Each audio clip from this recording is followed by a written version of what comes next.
Hey, Max, you look a lot more tan than you did in your picture that I saw from BuggyLand, from the Euros over a month and a half ago. You look like death itself. You look like a vampire. Dude, your arms were whiter than your headphones on your head. You look like death. Yeah, that was the first day, but after that I got some sun, and yeah. Dude, you was pale. Like people were calling you Casper. Yeah. Oh, did you see that I tagged you? And dude, you was abnormally pale. Like I'm looking at your dad, his all tanned up and all this stuff, and I'm like, Max, sun's good for you. You should get into sun. Skin can say gonna fuck me, and also I'm gonna stay young. There goes all the money now. There goes our first 7 seconds. You used the F-bomb. I guess we're set to standard for this podcast. Yeah, luckily it's in the beginning, so you can bleep it out. I'm not bleeping nothing out. But anyway, welcome back, Casper. I think it's time we drop that issue. We have a lot intro. We have a lot to talk about. BuggyLand this weekend, and just a little catch up here. So with that said, let's drop that intro.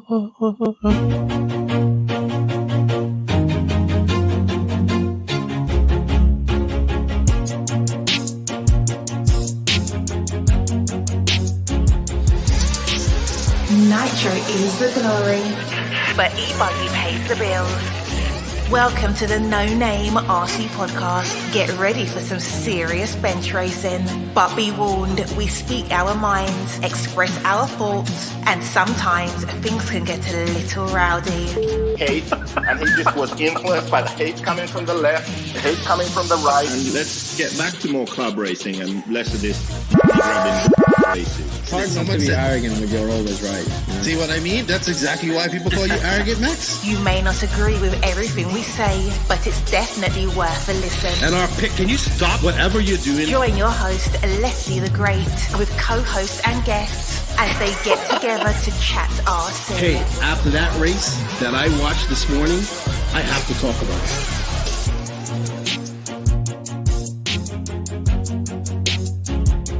There we go. $100 right here, $100 throw. Oh no! I like this.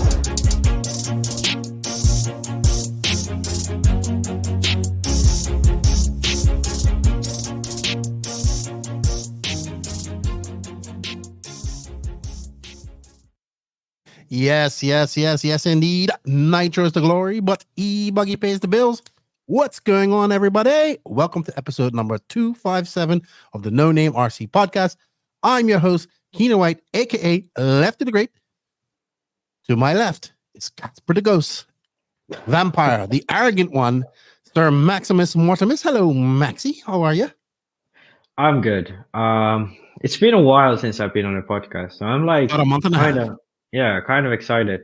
Yeah, Lots of traveling recently, so haven't been able to make it for one. Exactly. I've been doing some traveling too. I took a week off last week. I think you wasn't available. Nobody was available, and I was like, you know what? I'm taking a week off. I was kind of not feeling. What's the word I'm looking for? I was feeling okay, but I wasn't feeling. Sometimes when you just ain't feeling it, you just got to take time off. But what I did do was started remastering and uploading some of the older podcasts, audio only, making like the thumbnails for that. So a lot of people got confused. They thought that these were actual podcasts that I've done now. No, but they're actually I'm trying to get all of the podcasts on YouTube, right? So we have all our live shows. So we have all our live shows and everything on audio, and we have them on her as well. But there's about 20 shows that I don't have loaded up her. So if you guys have been seeing me dropping some older episodes, those are shows that aren't on YouTube yet. So what I've been doing is just remastering them through some software that I have, and then putting a nice thumbnail with them and uploading them as audio only podcasts. Some people may have just discovered the podcast and are missing those ones. But my goal is to go through all 256 and do cool thumbnails for them by the end of 2028. So all that good stuff. So we dropped like the Ghani's podcast, Carson Wernermite, Infinity, Kenji from Infinity, which was a good chat, Jay Smoker, all that stuff. So lots of old school stuff. No interviewee this weekend. I'm really desperately trying to get David Angaro on this podcast. If you're listening to this podcast, stop ignoring me. Stop avoiding it. Come onto the podcast. He knows he wants to, but it's always next week or this week or next week. I was talking to him today. I was like, hey, podcast? Maybe. You know how David is. But congratulations to him because he won BuggyLand this past weekend. A great victory for him. We're going to talk about that more. Before I go on any further, I'd like to say thank you to all of the patrons of the podcast and all the YouTube members, and of course, all of the NNRC squad around the world. We can't do it without you guys. We greatly appreciate the support. People rocking the stickers, all that type of stuff. I can't wait to see. Hopefully, we're going to have some gear by the end of this year as well to start selling next year or later on this year. If you wish to support the podcast a little bit further, you can. There are links for the YouTube membership as well as the Patreon membership in the written description of this podcast, and that really helps me out, helps this podcast out. Please go hit us up on Patreon. It's $5 a month. If you decide to go YouTube member, that helps as well. It helps, you know. I would prefer that this podcast was completely privately funded altogether. It would be so much we could go, then we can go really savage. But I do appreciate the people that support. You guys will get early release of this podcast. Also, I would like to say thank you to these companies who support the podcast and advertise with us. They are invisiblespeed.net. That deal is over. So if you didn't take advantage of that deal, you can't anymore. High Tech RC, Sunpadal USA, Sidewinder Fuel, Hot Race Tires, Mayako, Beach RC, Techno RC, Clinic RC, Ignite Design RC. Been building my gas truck as well. Stacked RC, Donathan RC, RaceCraft USA. Shout out to Florida RC Championships. That's where I'm headed later on tonight. WRC Danny Paz. Shout out to my SJ Racing, Gene Strout, if you want anything built as well. Shout out to my boy, man, RC Body Armor. You know, he sent me some swag here the other day, and I greatly appreciate that. And shout out to House of RC, RCGP, and our drivers, David Ronafalk, Jared Tebow, Robert Badier, Alexander Hagberg, and of course now the Spineless Wonder, the main Maddie G, who joined me last podcast to talk about the Worlds. We need to have a quick talk about that too. We didn't put it in our notes about the 10 scale World Championships. We are coming up on 2024. If you are a company, you like this platform and what we're doing here at the No Name RC podcast, we are looking for companies that like what we're doing and want to be a part of something cool in a different form. We're not just advertising on a website. You get all this YouTube stuff plus audio, ad reads and whatnot like that. Please hit me up. We are looking for companies that want to advertise with the No Name RC podcast next year for 2024. Shoot me a message, shoot me an email, and I greatly appreciate it. Also, real quick, Max, I want to do some shout outs real quick, and then we'll get into our catch up.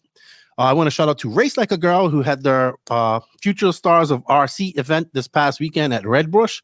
This is a great event where they get they team novice racers up with like local top drivers and they mentor them.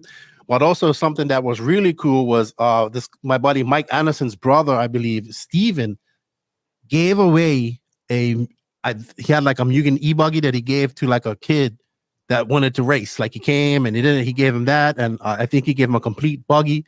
So that was really cool. Shout out to Steven Anderson and Mike Anderson. I haven't spoken to Mike in a long time. I should message him, say what's up. So that was really cool, and I love great initiatives like that done by Race Like a Girl, Katie Carmendi and her husband Dave, and all the people down there, all my friends and RC family there in the Carolinas. It's a great initiative. Also, look out for Dogs Days RC. They have some more auctions going up as well. I see they have a Dakota Fence sign, 2-wheel drive wheel. It's all encapsulated in a nice case and all that type of stuff. So it looks great. Got his name on it, got his logo and all that stuff. All those proceeds go to St. Jude's Hospital, I believe, if I remember correctly. So go check that out. I want to say happy birthday to some of my friends. Toby Hampson just celebrated a birthday. Zach Ryan, who here's what me, Zach, Ben Panic, and Shushi are trying to find a time that we can record a podcast, because them guys help Sushi get his car back. So Ben is actually traveling to Japan next week, to deliver the car to Atsushi. But between my schedule and their schedule, we cannot find a date where we can all record. And of course, they're in Australia and Japan, so they're in the future. But happy birthday to my good friend Zach Ryan. Shout out and happy birthday to Athos Stathalopoulos. Joey Fisher, that crazy, that guy's crazy. Happy birthday to him. Feliz cumpleaños. Happy birthday to my buddy in Brazil, Josiel Santos. Happy birthday to Tyler Stratton. And of course, my boy, Mr. Clean Freak. He's out there hustling, making money, doing transportation. Zach Thompson. Happy birthday to you. I want to say get well to my boy Tyler Zavado, who just had another seizure. He's in the hospital. He's going through a rough time. He's like had to get back surgery. Then he's going to have seizures of RC Drag Talk. Get well soon. And condolences to the Alessi family. I see that Jeff Alessi passed away. Now, I don't know this gentleman personally, but I know he was brother of Mike Alessi, former motocross, supercross star. I know he was involved in RC somewhat. So a lot of the RC people know him. I guess he raced. But he passed away, and he seems like a young guy, so I'm not sure what happened. But I see a lot of the SoCal racers saying condolences to him. So we send our condolences to the Alessi family and the SoCal RC family. Also, I just wanted to do a quick shout out. I looked at the ROCC track, rock track up there in Tennessee. They're having a big race this weekend. That looks pretty cool. Check it out. They have some great track layouts out there. I think it's called Knoxville. I got something. I can't remember the exact name of the race. Also, real quick, want to shout out to the Team Associated Second Annual Mid-Atlantic Championships that's taking part November 3rd and 4th at the track in Gaithersburg. I believe that's where it is in Maryland. Check them out. Shout out to those not up there. That's an indoor 10-scale track. My boy Enzo will be there. And yeah, that's about it. Matt, thank you to everybody for the support. We greatly appreciate it. Thank you for shouting out, and happy birthday to all those people and our condolences. And remember, everybody, showing the sponsors some love, shows the podcast some love. We have links for all our sponsors. We have coupon codes. Some have affiliate links, some don't. But if you do purchase something from any of our sponsors, just let them know that you heard about it from the No Name RC podcast. It helps us out quite a lot. So, Max, you have been traveling. You went to the Euros. Then you traveled around Europe a little bit. Yeah, so basically Euros, which didn't go too well for me. Luckily, we had planned a holiday after that with my girlfriend. So after like my parents left Spain, they came back with the plane, and me and my girlfriend, we went with train to Barcelona, then to Marseille, then Paris, Amsterdam, and then through Germany to Sweden, and then back home. So we kind of had like an interrail trip after the Euros, which was nice. Kind of needed a break from RC too. Yeah, I understand that. Yeah, so it was good. So basically a holiday for a few weeks, then straight back to school. Have been having quite a lot of school stuff. Then last week has been just like crazy. All kinds of shit happening. We drove to my girlfriend's parents at it's not northern Finland, but it's north from here. So, and then I just came back home from Helsinki. We was at a student event yesterday. So yeah, quite a bit of happenings recently. And then I've been, on top of that, I've been a bit sick for the past week. So it's definitely been a busy time. Also, you have a new big job at Mayako, right? Well, that too, yeah. Yeah. I haven't got fully started yet, but we have had meetings with everyone involved, and yeah, we can talk about that a bit later on. Okay. But yeah, new things at Mayako, maybe some, I think, with the invisible speed, and yeah. That's why I haven't been on a podcast, but I'm back now. Okay. Yeah. And to be honest, I've been traveling as well. I just wanted to reiterate. So it's the Rock Racing. I know I said it. I wasn't sure of the name. They're having their 2023 Knox Vegas opener. Mr. Brian Burnett did the layout, and that's happening this weekend. So I just wanted to talk about that. That's a great track. I want to visit it one time. They produced a great racer named Jonah Wilson, who I'm going to just touch on real quick. So, as you know, I've been traveling. I'm actually flying out tonight to go to the Florida RC Championships, which is taking place at Epic. I fly out Friday, 3 o'clock in the morning, and get to Fort Lauderdale, meet up with Danny. We leave about 12. I'll be there about tomorrow afternoon sometime. And I'm back home. And then I come home for 7 days, and then I'm going to Masters of Dirt the following week after that. So I leave for that. And then that starts a string of races that I'm going to be doing to the end of November. Florida Copper Championships, AMS. I think I'll be there. The other Florida RC Championship race, Fallbro, and there might be another race after that, but I'm not going to say nothing yet. I'm just going to hold off on that. But that's the possible scenarios for me. That's really has picked up. So this past, I think after the Euros, during the Worlds, so I got the opportunity from RC Racing TV to join them for something completely different. It was the Horizon Educational H2 Grand Prix. So this was held at the RE Plus Renewable Energy Convention at the Venetian in Las Vegas. And basically what it was, it's this humongous renewable energy convention, dude. When I say there were tens of thousands of people there were tens of thousands of people there.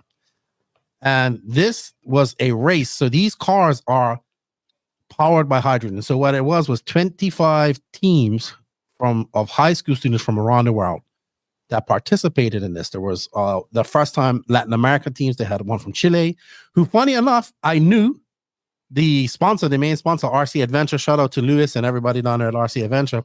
I saw the hats. I was like, oh, I've been there. So they gave me a hat too. I have it in the house. So I got to see them. And then there was a Dominican team. There was teams from like Netherlands, Germany, Bulgaria. But mostly there was even a Canadian team, Singapore, Australia. But most of I've said the majority of teams came from America.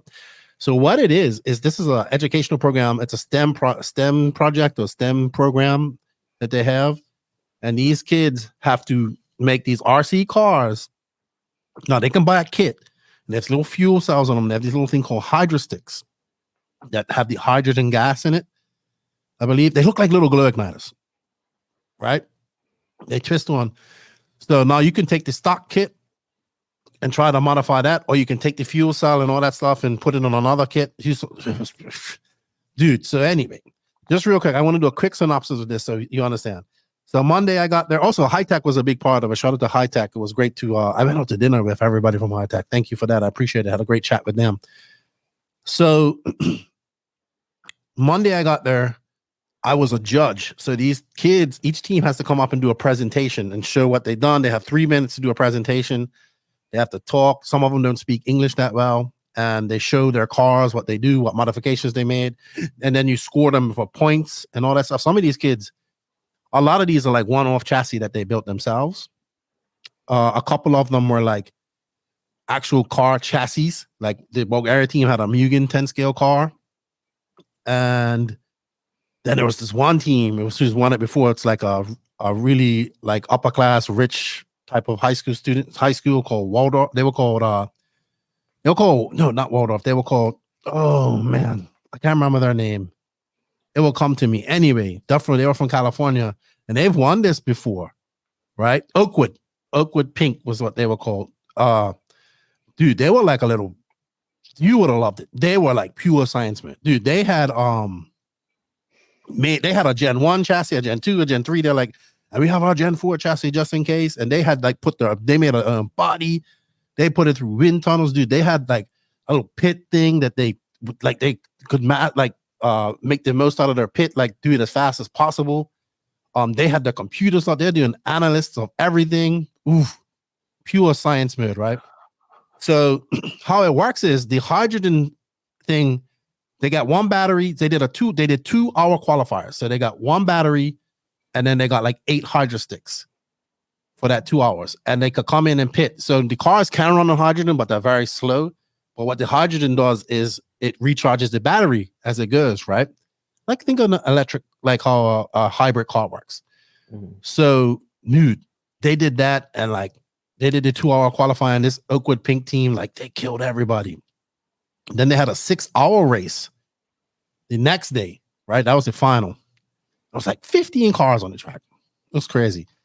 Dude, I'll never forget. The first day I'm commentating, right? And there's spectators, so I'm commentating to the stream because it was Matt, Ash, and my buddy Ben from RC Racing TV were there. So I'm commentating to the people at home, but I'm also, the people outside can hear me as well, right? Dude, so I'm not used to hearing my voice like that. So that was a little weird to get like over that, hearing my voice. I'll not forget the first day I'm doing, the first morning I went to do this, Max. There were so many people in this building that data stopped working. Like I had full bars, but data stopped working. When I looked, it was packed. When I looked up from my screen to look out, like we was right next to the food court that they had made. There were thousands of people out there watching this. And I was just like, ooh. So I got a little nervous, but then I got over it. And we called the race. The next day was the 6-hour race, and it was still a lot of people there. But it was mostly friends and families, and it was a great race. Like the kid from the guy from Bulgaria, he actually races 1/8 scale on-road and off-road. So he comes up to me and he goes, "Hey, are you Lefty?" I said, "Yeah." And he goes, "Oh man, I listen to your podcast all the time." I was like, "No way." So that was like, and then the kid from Singapore knew who I was as well, right? So he actually got out, in the beginning of the 6-hour race. He got out to a big lead, like demolishing that Oakwood Pink team. And he was driving so good. Like he was making it so hard. He had like 20 laps on him. Because that's how it is, like 20 laps. And there's lots of laps, but you can make them up, right? Yeah. So the Oakwood Pink team was trying to get around him, and he would just make his car wide. And that little Oakwood Pink car was good. Like it was, wow. That Mugen was good too. Anyway, dude in Bulgaria broke a servo like 2 hours in. Or broke a servo one. It took like 45 minutes to fix. He lost so much time, and they had issues. Anyway, the Oakwood Pink team ended up winning. I thought it was a great program. It was completely different than what I'm used to. Dude, they had like opening ceremonies where the mirror of Las Vegas was there. All this type of stuff. Everything, like millions of dollars. Because these people have, the money is really in the renewable energy side of things. The RC is just the vehicle, right? Yeah. So these are companies that are looking at these kids like as future engineers and all this type of stuff, right? For renewable energy and all that there. And man, these kids take it serious. Like the RC nerd of us is like, oh, this is RC, but it's bigger than RC, right? It's about the renewable energy side of things. And dude, these people that like the all cool people, like the people that are involved, like the guy Max, the other owner Camille, like they're all from Czech Republic or Czechia, which I actually called Czechoslovakia by mistake. So I do apologize. But back to the what, 90s, 80s? Yeah. So they all, like Max is American, but they all come from there, and they're just cool guys. And they have figured out some things that we in the RC industry have not figured out. They have figured out how to get RC into many schools. So in over 500 schools, over 2,500 students involved. They figured out how to get big out of RC money involved in RC to an extent. And they figured out how to get RC in front of a crowd of people that are non-RC at this situation. So they were really, this is the first time that they had real coverage. They were really happy with that. Max comes up to me and he goes, man, he says, you killed it. Like, and then like your accent and everybody loves it. And then even like some of the spectators I was talking to, they were like, oh, so you're the guy who's calling the race? I was like, yeah. And dude, they got big plans. Like they're planning on doing like a Asia championship, a North American championship, a Latin American championship, and a European championship, and then having a world championship. All of that, and it's really cool. And after all of that, all these CEOs and owners of the sponsors that were there, these guys in suits, millions of millionaires. So they had, after all this was done and the kids kind of went, they had beers and, all that type of stuff. And these guys are driving their sponsored cars around. They're just electric cars. And it was watching these guys in suits, millionaires, just having fun with RC toys. Like they were like just bashing each other and just up there enjoying themselves in the driver's stand. It was a great event. It was different. Like the RC nerd of me wanted to be at the Worlds. The racing nerd of me is like the world. So I'm trying to keep up with that. But it was really good to get exposed to something different. I think they're really happy, and it sounds like they have big plans. So who knows what's going to happen next year. And, I got to hang out with the RC Racing TV. Isherwood came on the last day. RC Racing TV, actually, they had another race the Thursday, so they had to stay. But I left the Thursday morning to go to the Georgia Peach State Classic, which was great up in Tiger, Georgia. It was a good event. Who won that? Shucks. Jones, right? Yes, Tyler Jones killed it. We should talk about that. We should talk about that in the sparkly sparkle. Yeah. He The Sparkles. Should Tyler Jones' nickname now be Sparkles? Mr. Sparkles? well, dude, he went out there in so it wasn't Tebow was there, Wiggins was there, Seth Van Dalen was there, and then this young kid, Jonah Wilson from Tennessee, who's really good. But Jones was just fast on Nitro Buggy. He went out there, TQ'd first round on Nitro Buggy, right? Mm-hmm. Then the second round, he didn't do too good. But he said in the first round of TQ, he's like, man, that gave me some confidence that he needed. You could see it. Dude, he went out there and kicked ass in the 30-minute Nitro Main, dude. Like, his car looked good. Like, he didn't look phased at all. And I think, even though, okay, this maybe wasn't the biggest race, right? With the whole big competition of people. It had competition there, right? Mm-hmm. But obviously people at the Worlds, and there was also another race going on, the Southern Classic, where the old Southern Nationals. But there was no pros there, really. Just there was B-Res and Little Bumper there. But they probably would have been at this race if they wouldn't have been there. Dude, he was flying. So everybody seems to be excited about this sparkly sparkle. And he had some different parts in there. They went away from the upper arms. They went to links. So they got some hubs made like that. And he seems to be very happy with the car. What do you think about it? Did you watch any of his mains at all? I watched some J Concepts video, I think. No, not the mains. But yeah, I think the Sparko car, they have kind of ironed out the unnecessary stuff from the car since their initial release. And I think now it like front end, like pretty close to what Kyosho is old HP, like similar geometry. And then the rear end, slightly wider pivot, not a high offset. So basically something close to a TLR, but if they done stuff right, might be even better than a TLR. So yeah, I mean, to be honest, at this point, it might be quite good.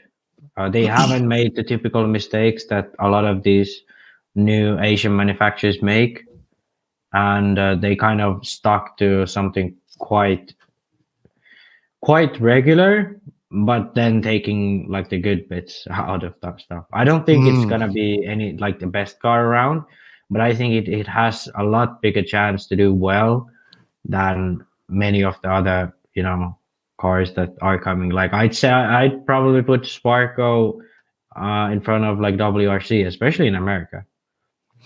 It seems to be a lot of hype around this car.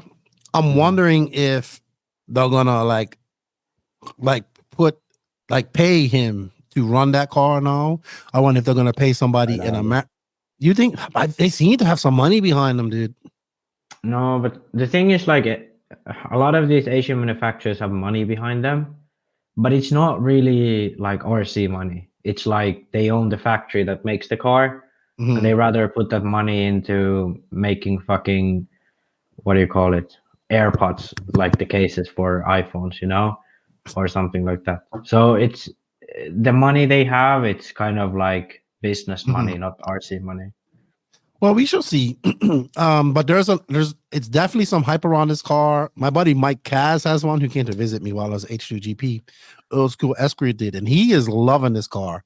And he came from TLR, and he's really liking it. And I think that is a boost of confidence for Tyler, which he needed, right? And you needed Tyler Jones. We constantly say Tyler's one of these guys who's talented, but hasn't really lived up to the hype like that he had coming out of PMB. And I was happy for him, man. And he looked very relaxed. He looked good. And that was a good event. That Peach State race, that North Georgia shootout, that Mark Moon and his family and people have going there. It's a great venue. It is absolutely beautiful up there too. The temperature, the weather was excellent, dude. The weather was excellent. And I think that event's starting to grow more. And it's beautiful. It's just beautiful up there. I think we're going to see more people going up there. His next event will be the North Georgia shootout, which is in April. So that was my travel. Obviously, like I said, tonight I leave for Florida RC Championships. I can't wait for that.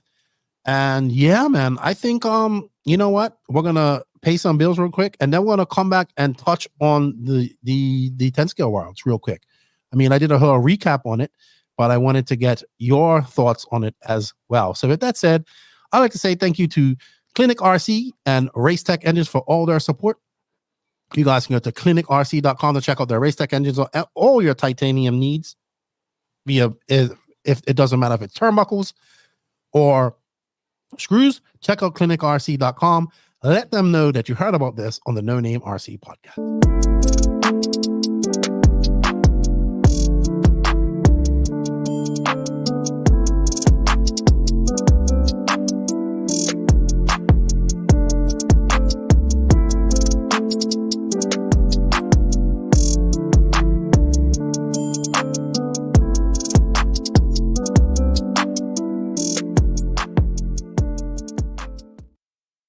All righty then. Thank you to Tony and Vicky for all the support. They're actually running a track now. They're in Pahrump, Las Vegas. They had their first race the other day.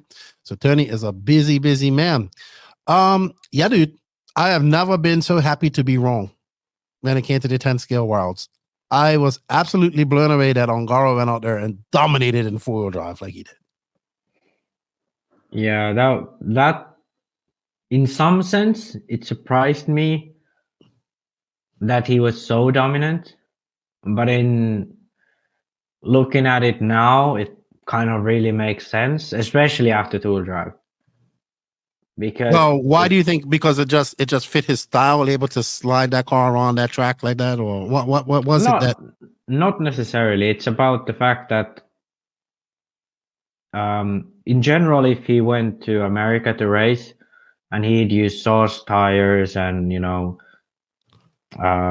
like not control tires and stuff like that, he's at a disadvantage. He doesn't race 10 scale, especially on that surface. Now, like, it's not necessarily that it favors those who don't race 10 scale, but for example, Fend and Rivkin, they are used to going out on the track, putting the sauce on, putting their like basic tire on, and then dominating. So now, for the first time in the last 2 years, these two guys are being like, hey, I don't actually know what I should do with my car. So you start to stress out, you like do silly moves, like, and then you figure it out in the end in the mains, where you just like accept that, okay, I have to drive a little differently. And yeah, that's why Rivkin was much better in 4-wheel drive in the mains than he was in qualifiers. And to be honest, to some extent, same with Fend. But yeah, Ongaro kind of went in there with, nothing on his mind. I don't think he thought he would win it. He probably thought he might have a shot at a podium in one of the classes, but I don't think he ever thought, oh, I'm going to go there and dominate.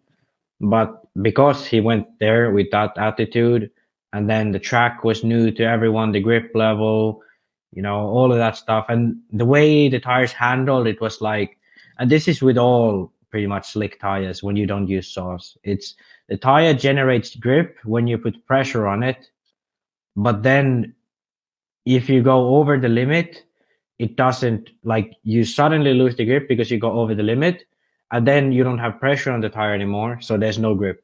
So basically you have to keep it right on the edge to get the maximum grip, basically drive really aggressively, but then you can't ever go over it. And who's better at doing that than Davide Ongaro, who can basically drive without a rear wing or with slick tires and still beat the competition? So yeah, in some sense, yes, this suited his style, but I think bigger part of it was that it was such an unknown to everyone, to be honest. Yeah, I was super hype about it, man. I was like, I was happy for him. Where does this put Ongaro now? He's back-to-back 8-scale champion. I think he's the first person to win 8-scale and 10-scale in the same year, pretty much. He won it like a year apart. Pavidis has won both, but not in the same time. Yeah, Pavidis won it, but it was 10 years apart. He's also won a 10-scale touring car championship as well. But I think it's pretty amazing that this man does not race this car at all, 10-scale or this class at all, and he comes out and does well like this. And he wasn't no slouch in 2-wheel drive either. Better question: who surprised you not making the 4-wheel drive, man? It's got to be like Mayfield, Tessman, Cavallari. Yeah, I'd say Cavallari surprised me probably the most. like afterwards, because he did well in tool drive. Mhm. He was in the main solid. He was even, in the first main, I believe, he was even challenging for top 3. So it's a little bit surprising considering that the full drive with the Schumacher is arguably a lot better. Mhm. That he didn't, but maybe he is kind of a tool driver. Who knows? But Tesman also, but I don't think Tesman made either of the mains. I think he made 2-wheel drive. No, He might have. I don't know. I'm not Well, quite sure. All right. Well, Yeah. let's switch to 2-wheel drive now. Yeah. Because one man, thing not about onto full Tater. drive. One Okay, thing go ahead about full about drive I full want to still say is Orlowski. He just always gets the worst end of the stick. I don't know how it is. Like, wasn't he winning one of the mains, had a mistake, got tangled up with, and then Ongaro took it or Ripkin took it. I don't remember how it went. Then, like, ends up in a way that, Ripkin is able to take the last main and Orlowski has 2 second places. Like, it's just, he always gets the worst end of the stick. I don't know how that is, because he was, I'd say, if you look at the lap times of the last 3 mains, he was probably the fastest guy out there. He was probably faster than Ongaro. At least at, like, maybe not over the 5 minutes, but when he had those bursts of, like, good speed, he was, in my opinion, faster than Ongaro. And then he ends up 3rd. It's definitely a bummer for him. I think he would have definitely deserved 2nd, but, like, yeah, in the end he ended up 3rd. I think it's still a good result for him, but yeah, it always seems like he should be on for more than he gets. Yeah, I'm fortunate for him as well. I think one of my biggest surprises also was Carrot doing so well. He is turning into a great low racer. He is. Oh, yeah. Carup, yeah, he made the 4-wheel drive, but didn't make the 2-wheel drive. He made both. He made 2-wheel drive too. Oh, yeah, he made both, but Orlowski actually didn't make 2-wheel He didn't drive. make 2-wheel drive. Yeah. So, yeah, I agree with Carup. I think he's going to be the new sort of Neil Craig figure, who's always going to be in the main at the big events. He's always going to be there, no matter the conditions, like Tommy Hall, a very talented racer in Astro, but go to Netherlands, not so competitive anymore. Same thing with a lot of these other, like Misha Widmeyer. He's really good in Europe, not really that competitive in America. Well, unfortunately, we didn't get to see Jona. He would have probably been quite good if he had the time to practice and go. I think he could have been one to make the main because he's also crazy good at adapting to conditions. But yeah, apart from that, I don't know. I think Karup and Orlowski definitely going to be the new Jorn and Neil kind of thing. Well, Lee Martin used to be one of the top. Jorn wasn't too slow either. He was the top S-Works guy. Yeah. Jorn did good at this race. I think he switched to S-Works has actually been good for him, which is a little bit surprising considering he switched from Schumacher, which especially on Astro should be really good. And I mean, Orlowski proves that it's really good. But yeah, for Jorn, definitely S-Works has proven to be good for him. And even like 8-scale electric, he was definitely in a shot for a podium at a minimum, but a win at best at electric 8-scale Euros. Okay, moving on to 2-wheel drive. I was hoping that Ongaro would win this, but I'm actually very happy that Tater won this. Tater's been good for the last 2 years. I said this on the previous podcast. He's kind of gotten over that, because a lot of even he was younger, he had a very bad reputation. He's gotten over that. I've gotten to know his dad at these races as well. He was a great pitman for Dakota Fen. But man, if you would have told me he would have won Worlds before Dakota Fen, I would have told you shut the front door. I first found out about Tater Sontag in an RC podcast. You know which one that was? Lupus Live. Yeah. I was listening to Lupus Live, and that was like right before the whole JQ drama with the Lupus Live.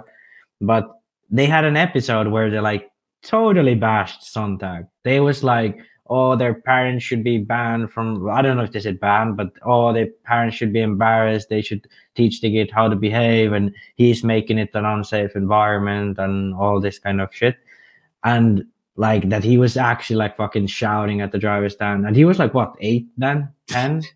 Like he was a tiny fucking kid and he had a big mouth. Obviously, he's grown. I think he's learned. And that was then.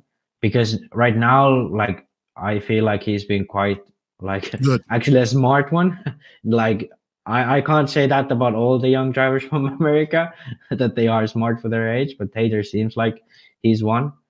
So, yeah, all good to him. And I think, like, me, because that's my first like image in my mind of Tater Sontag, that Loop is Live podcast, and now seeing him a world champion, driving same equipment as Dakota, and Dakota not being a world champion.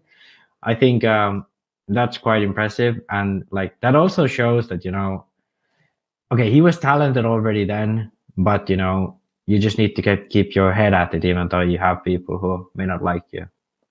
Yeah, he's doing good, and he's doing good in 8 scale as well.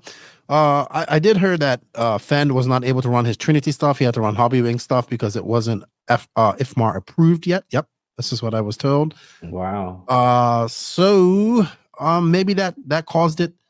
But man, you got to think that this was Fend's time, right? Fend's time to win that Worlds, to get that monkey off his back.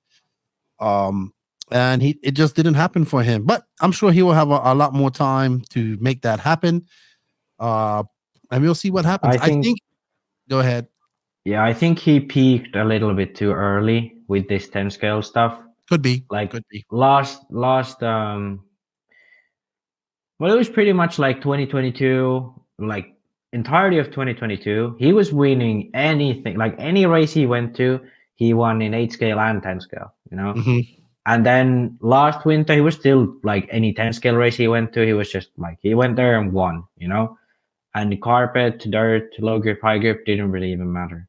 But I think throughout this year, he has showed that he hasn't been like that. He has been good in 8 scale, there's no doubt, but he hasn't been that dominant. He's had a few races where he slipped. One race, Wicked Weekend, he kind of just about saved in the last lap. And 10 scale, like he's been getting beat by Horn and Rivkin at some of these events. Some events, maybe even by Champlain. So yeah, I think he kind of if the Worlds were last year, I think Fenn would have won it. But this year, I think he's got a little bit of, you know, not fully confident in the program. Well, I mean, probably fully confident, but not as like 110% confidence that he must have had last year, winning everything, you know. And then on top of that, you know, new surface. I didn't know about the Trinity stuff, but those kind of things definitely affect you, you know. Of course. Well, it was a good Worlds. I enjoyed it. I thought that it was great to see. We see now that the 10 scale Worlds will be in Australia in 2025. So, and I'm having a feeling that might be outdoors. I'm pretty sure it's going to be outdoors. Australia, if it's not outdoors, I don't know what they're doing, because that's the only fucking country in the world that runs outdoors in 10 scale anymore. Pretty much. Apart from like outdoors and dirt. Obviously, in Europe, we run on Astro. But in Finland, the last track that's dirt outdoors, Vasa, 2011 Worlds track. That iconic track will be on AstroTurf next year. Yeah. So I don't think there's any like 10 scale specific tracks in Europe that are gonna be in dirt anymore. If you want to see some more about Vasa and some previous 10 scale World, you can go check out episode number 255 of the No Name RC podcast with Jared Tebow as we go back and have a look at some of his 10 scale. It was actually a good chat with him. He was telling different stories about his 10 scale Worlds that he's been through. I think we went through all of them. So well done. And we put some video of Vasa as well. And speaking of 10 scale, we might as well keep it. They had the J Concepts Fall Indoor Nationals, the INS 13 at Hoosier RC Hobbyplex this past weekend. And in four-wheel drive, Dakota Fan won it, followed by Spencer Rifkin, Brock Champion, Aiden Horn, Ryan Mayfield. And Ryan Mayfield running the Fly Sky now. Everybody's moving to Fly Sky. Hey, Fly Sky. You guys sent me a radio first. You should sponsor the pod. You should advertise on the podcast, right? I started hitting people to the Fly Sky Pro first. All right. It's crazy. It's crazy that they kind of, because it's not like, you know, pros are taking this radio because like, oh, it seems better or whatever. It's like they're actually offering these pros quite a lot of money. And I don't think they would even need to do that necessarily, because like the radio, from what I've heard, it's actually really fucking good. Yeah. So like it's quite, they have this sort of old strategy of buying people out. I don't know if they actually need to do it. You know what? I'm gonna hit up Fly Sky. You should advertise on the podcast. Also, who in mod 2-wheel drive, Aiden Horn takes the victory, followed by Ryan Mayfield, Spencer Rivkin, and Dakota Fenn 5th. Tom Rennican. I'm supposed to have Tom on. I gotta have Tom on her to talk about that.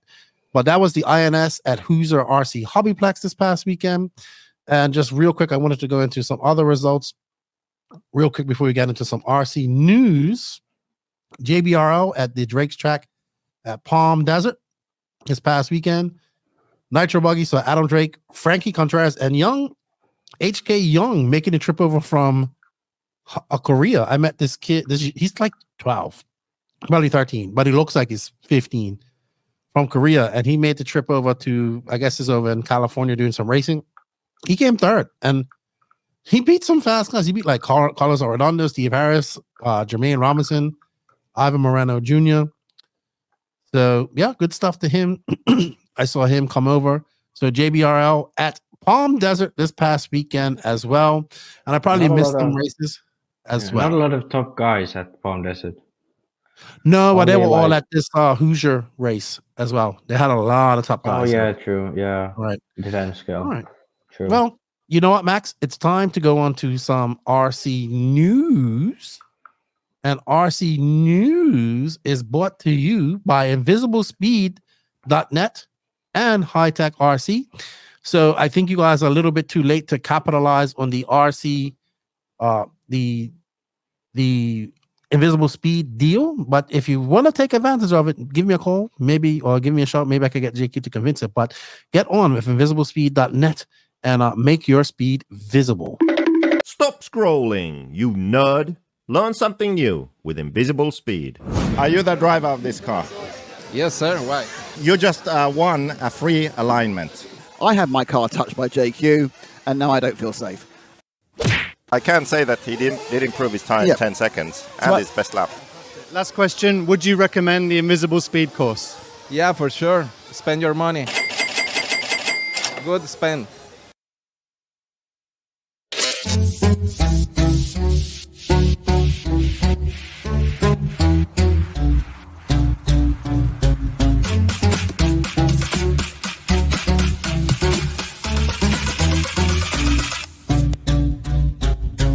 If you want to learn more and make your speed visible, stop scrolling. That's right. And thank you to Invisible Speed for all their support. Everybody that uses our affiliate links for that. If you wish to support Invisible Speed and make your speed visible, and I believe JQ is adamant that he says that the new 2.0 book will be out by the end of the year. I take that with a grain of salt because it is JQ and I know how things go with him. So I'm assuming end of the year, January, February. Go to the links in the written description and check it out. But also, thank you to High Tech RC for all the support. I got to hang out at with the High Tech guys at the H2GP. They gave me a new RDX2 1000 charger that I have not opened or used yet. I'm waiting for my Donovan RC leads. I'll pick them up when I go this weekend. But thank you. I'm looking forward to using this. They also gave me some servers. I got the new 7.7, the ones that you like, Max, the 778. 778, yeah. And I got some waterproof servers for my next boat build that's down there whenever that gets done. So I want to thank you to High Tech. Check them out, man. RDX2 1000, one of the best chargers out there. They're making great servers. You can go to hightech.com. There you go. I got a hoodie like that too, as well. I actually got a shirt too, but they put that on the front and then High Tech on the back. Does your hoodie say High Tech on the back? Yeah. Yeah, mine does too. Have you got your charger yet? Yeah, I did. I got it just in time for the Euros. I got the Mini, which is, I have to say, like, this charges up to like 6 amps, which is like more than enough for anything on in 8 scale. Obviously, talking nitro here. Mhm. Like if you go to a race where you only race nitro, like you only need this, and this thing weighs like 200 grams. Oh, so it's nice the and light, small. Yeah. It's like lightest charger I've ever held in my hands. And I even I made this lead so you can plug it straight into the balancer. So basically, I have this 200-gram charger that I take with me to nitro races, and I could charge all my stuff with it. And yeah, so that's freaking amazing. So I think it's the RDX1 Mini, and I also got the RDX2 for my e-buggy. So when I go to race an e-buggy, I can just plug my batteries in. That thing's cool. You can You have the Bluetooth dongle? No, I don't. I didn't get that one. You should get that. I'm old school. I like to press shit. You know? So much easier. So much easier. Yeah, but both of them are freaking incredible. I mean, easy to use. They're I was surprised how light the Mini was, and the RDX2 1000. I don't know. Doesn't it charge 15 amps per side? Something crazy. Up to 40. Yeah, but per side. Yeah, 20 amps per side, I think. Yeah, something crazy. So I mean, I'm never gonna charge nothing at 20 amps. Crazy. So yeah, I'm cool. Crazy. But I am looking forward to these. I'm actually gonna put these in my Ignite Design RC gas truck build, which I'm doing. I'm waiting for a grid lift to come for that. And then obviously these are going in my blue catamaran boat later on when I build that. But also I'm looking forward to my Donathan RC leads. That's right. You can go to donathanrc.com, use the promo code Nitro is the Glory, and you will save 10% off that. So check them out and get your leads. What's up, Max? You want to say something with the Blistex? Yeah, this was just in my hand. But yeah, one thing I want to say is the 778. I've been running it now in my throttle servo. I saw that. So I've been doing it for the whole year. I even tried it on steering, but I think that's not going to be. I think it's a little the 20 kilograms. It has the torque. It's not enough for the steering. So I will keep. Now I have the 9381. That has been really good at steering. More than enough. What is it? Is the other one? Dang it, I don't remember it. But the really huge 150 kilogram one. Yeah, that one's way overkill. That's way too much torque. I mean, it doesn't do anything bad, but it's just you could pretty much break someone's hand with that servo. It's so freaking strong. So 9381, that has been good for steering, and the 778, no issues in throttle. I think I said this to a few guys already, but I think that's gonna be the new norm. I think more manufacturers are gonna move towards a way where we're gonna be running low profile in. Saves weight too, right? Oh, it's 30 grams for 30, at least 30 grams weight savings from the low profile. So it's crazy, and also it's you don't really it works perfectly. I had no issues with overheating, whatever. I mean, a lot of people say their throttle servo overheats when they're close to the engine. Mine, no issues at all. So awesome. Yeah, I think I started it. Okay, I did it first. Well, obviously some people did it before me, but I want to say that I did it first, and I said it on the podcast. I mean, I started doing it already last year. So okay. It's old news, but I think now is the time where I can comfortably say that is going to be the future. Awesome.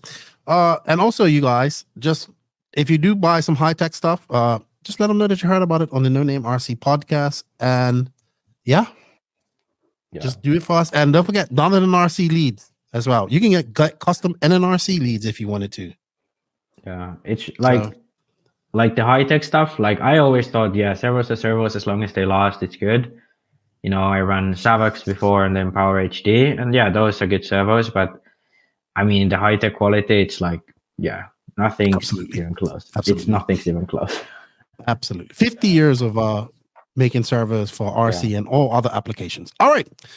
So, Max, should we get into silly season right away, or should we talk about some of the other things in our news? Should we get the small things out of the way, which is DNC? Oh, yeah. So DNC 2024 has moved to March 13th to 17th. That's an 800 entry cap. So I'm assuming that's done because a lot of people complain about the weather. And yeah, I hope it works out. Because it's a shame when we go to this race and it always gets rain. It's always getting affected by rain. I hope the 2 weeks makes a difference. And I'm pretty sure he'll sell out of the 800 entry cap. So, but wait, isn't this like? Oh, there's 1 weekend between Psycho and Nitro Pass. The 2 weekends between. 2 weekends because no, Psycho Nitro Bass is the first week of April. Okay, yeah. So there's space. Okay. So it goes this, then it goes IBC, but it might be this World Cup e-buggy, then IBC.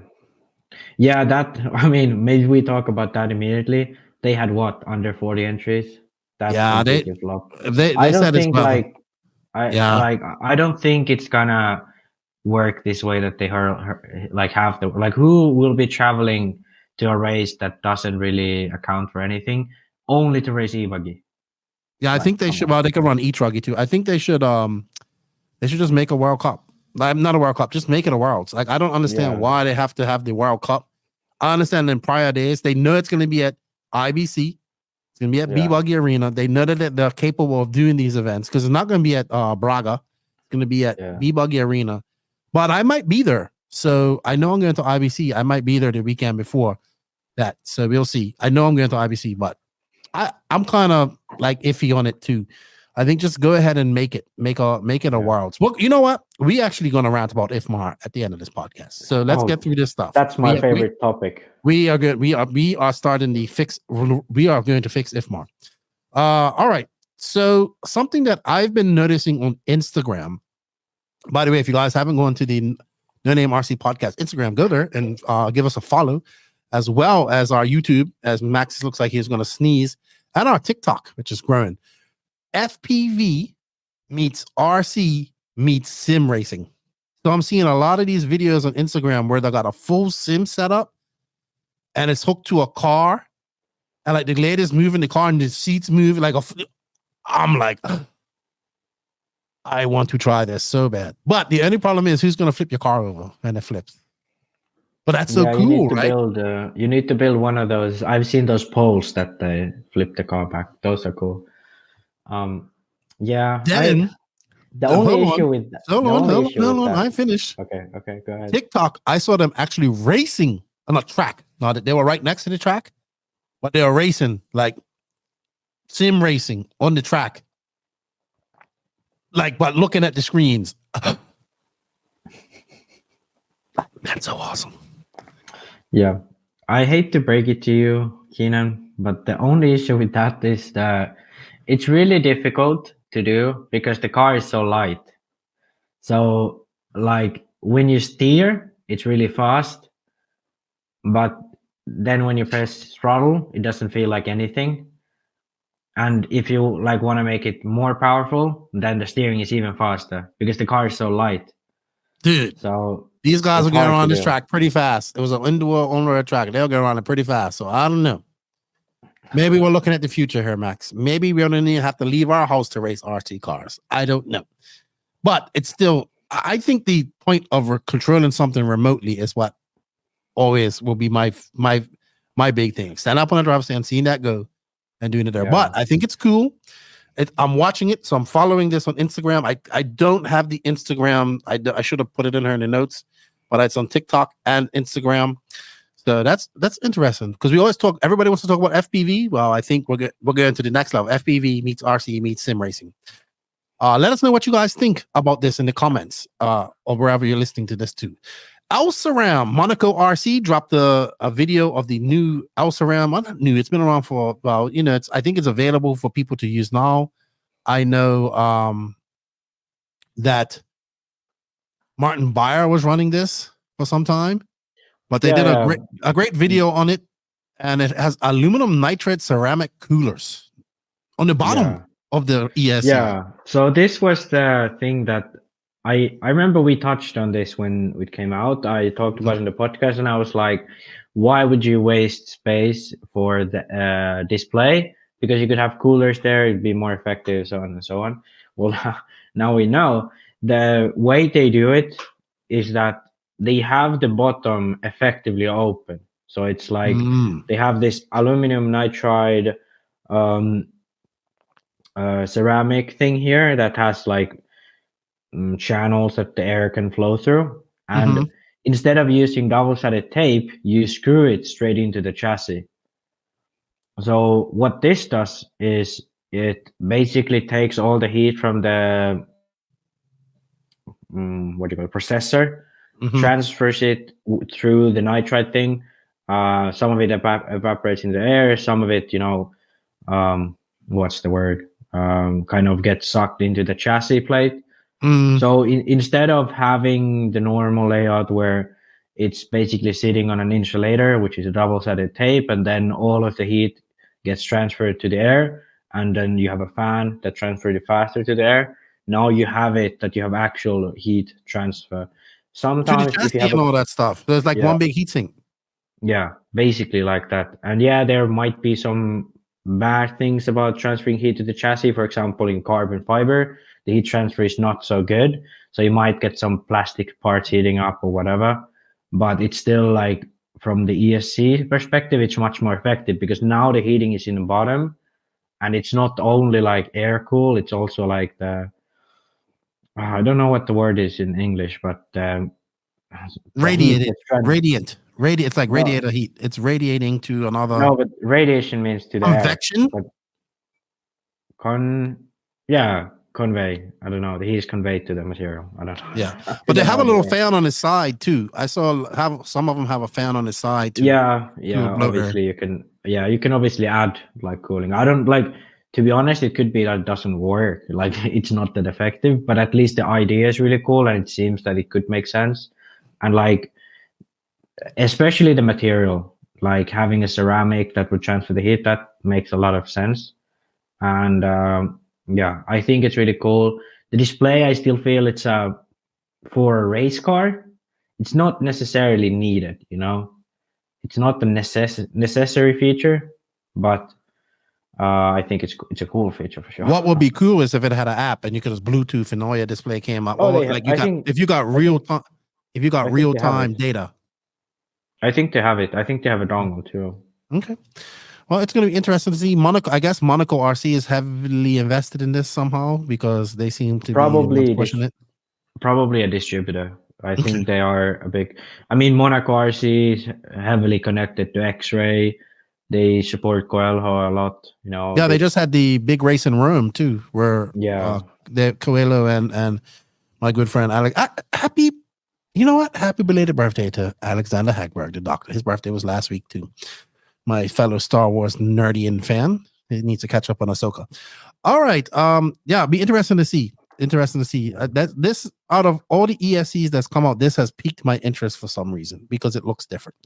All right, Max, you was geeking out on this. We have a few on-road touring cars being released this week. You was all excited about this, all in a huff about this. Let's see if we can get it going here. Hold on, let me make this wider. That's not good. Hold on for a second. Anyway, let's talk about the X-ray thing while I get this up on screen. Yeah, I can try to share it. Let's see. Maybe I can. Anyway, you talk about it, and I will get it up on screen. I have it now, but I don't know if it's. Oh, you have it on screen? Okay, 1 second. All right, let's add that on screen. Let's put us on her. There we go. Okay, now we're good. So this was actually really, really cool because, for a long time, it was kind of like Osmatics was like the trendsetter. Like, they had these new arms that were the triangle arms, basically what now the X-Ray has. They had the shocks in bore that very low, and they had a leaf spring. What else? Well, pretty much the whole bulkhead design was very different because a lot of these cars used to have shock towers. Well, now X-Ray, I think, has taken it as far as you can take it with the regular shock. So the interesting part about this, let's get the vice champions out of the way. The interesting part about this is that both the shocks are inboard, you know, rear and front shocks are inboard. They are like to the center of the drive shaft. Oh wow! Now this is basically the last thing. Yeah, this is basically the last thing that, at least in my mind, looking at it from like this, separated, you know, the X-Ray, the Mugen, the Yokomo, which else are the fast current cars, Schumacher. This was the last thing, because what Automatics did was they had placed the shocks so low that they could place it sort of like at least partly under the drive shaft, which none of these cars could do. So the option that remained was to place the shocks behind, outside of the drive shaft, so either in the back or in the front. And what this does, it increases a lot of yaw inertia. So the car, like, it's not as fast, like not as fast to like switch directions. It's especially under braking, under acceleration, it's slower. So in some sense it could be better, but like these cars are very long compared to their width, so you don't necessarily need that much more yaw inertia. And also, like, they are very light in the center to begin with compared to what's at both of the ends. So this is a very good move. You don't have, and to be honest, to begin with, you don't really want to have weight outside of the center or the drive shafts, because that has this sort of twisting motion around the drive shaft. As long as it's between those front and rear drive shafts, the force is translated quite nicely. But everything that's beyond it, it has this sort of rotary motion around the drive shaft. So, you know, basically like if you had a drag car and you attached weight to the rear bar, it would like to, like, you know, do a more of a wheelie. That's the same thing here. But if you put this to the front, you can still have yaw inertia, but it's in front of the drive shaft, so it doesn't go over. So that's gonna be my watermelon seed about that subject. But I think overall, like, it's really cool what they've done. You have a very loud mouse. Yeah, I know. My old one broke. Okay, so here you can kind of see replay. Oh, well, that was the replay. Man, they had some. They make these touring cars look so cool, man. Yeah, I know. Yeah, so actually here is really good. So the previous design, you can see in the bottom, you have both of the shocks outboard. And now with the new one, they are like centralized and inboard. I mean, this, in my eyes, this is a freaking game changer. Like, I don't see, there's very little that's better about the Automatics car now compared to this. You know, I don't really see much. Like, yes, the shocks are a little bit more low in the Automatics, but then you have this issue of having a rotary shock. You need to have a link for it. It adds weight. Then you need to have a leaf spring. All these things that it's maybe more difficult to tune because we're so used to these shocks. Maybe that's one of the reasons why Automatics took so long to, you know, gain ground. Obviously, it's a good car. I don't think like this is gonna take X-Ray a step further from them, but I think I don't see many things from an engineering standpoint where the X-Ray is now clearly lacking, because before there was like the shock placing, that was clearly a thing that they could improve on. But now I think, I mean, this looks really cool. I'm very confident pretty much all of the other manufacturers are going to do the same thing in their next car, because this is like, at least it should be very, very good. And also what they did is they copied the Mugen idea. And I'm going to say copied because this is pretty much all they did. Well, actually, they did introduce some of their own things here, but in the end, it's the same freaking thing. So they have this active shock mount, basically meaning that when you hit the bump, and then let's say you hit a dot, and then when you go over the dot, the tires in the air, the mount lets the shock go down first, and then the shock extends to its full droop. So basically, you get back to full droop, and then the shock extends, so you don't have to wait for the shock. Basically, instant rebound on the shocks. Okay, so those are actually like on hinges, I want to say. Yeah. So do you see my mouse? Uh-huh. Yeah. So basically, this is a hinge here, Mm-hmm. and here is a screw. So if you want to, you can buy these and lock these in, so you can have it fixed. But then when you take the screw out, this works like a hinge. So it's stuck to the top. So when you have like compression, it's normal. But when you lift the car to the air, the tires just go down immediately. There's no like, you don't have to wait for the shock. Yeah, but this is a thing invented by Mugen in, well, I don't want to say invented because probably someone has made it before. But here you can basically see is you have initial travel, it goes up, and then when the shock goes down, there's the gap, it gets off. And then the shock is like naturally extended to the normal way. And in the bottom you can see when it's fixed, there's no sort of that. These graphs are weird, but yeah, but that's cool, an idea. That's very cool. That's cool. Yeah, that's an idea from Mugen, but now they have it too. And I think the bulkhead design is very cool. Oh, actually, one more thing I didn't mention was this ultra low center of gravity. What you call this? A roll bar. So basically what they've done is instead of having the roll bar up here, they put it under the diff. And they've done it by why don't they show the arm? Oh, here they show it. Yeah, so it goes under the arm. Oh wow. They have this, and then the shock attaches here.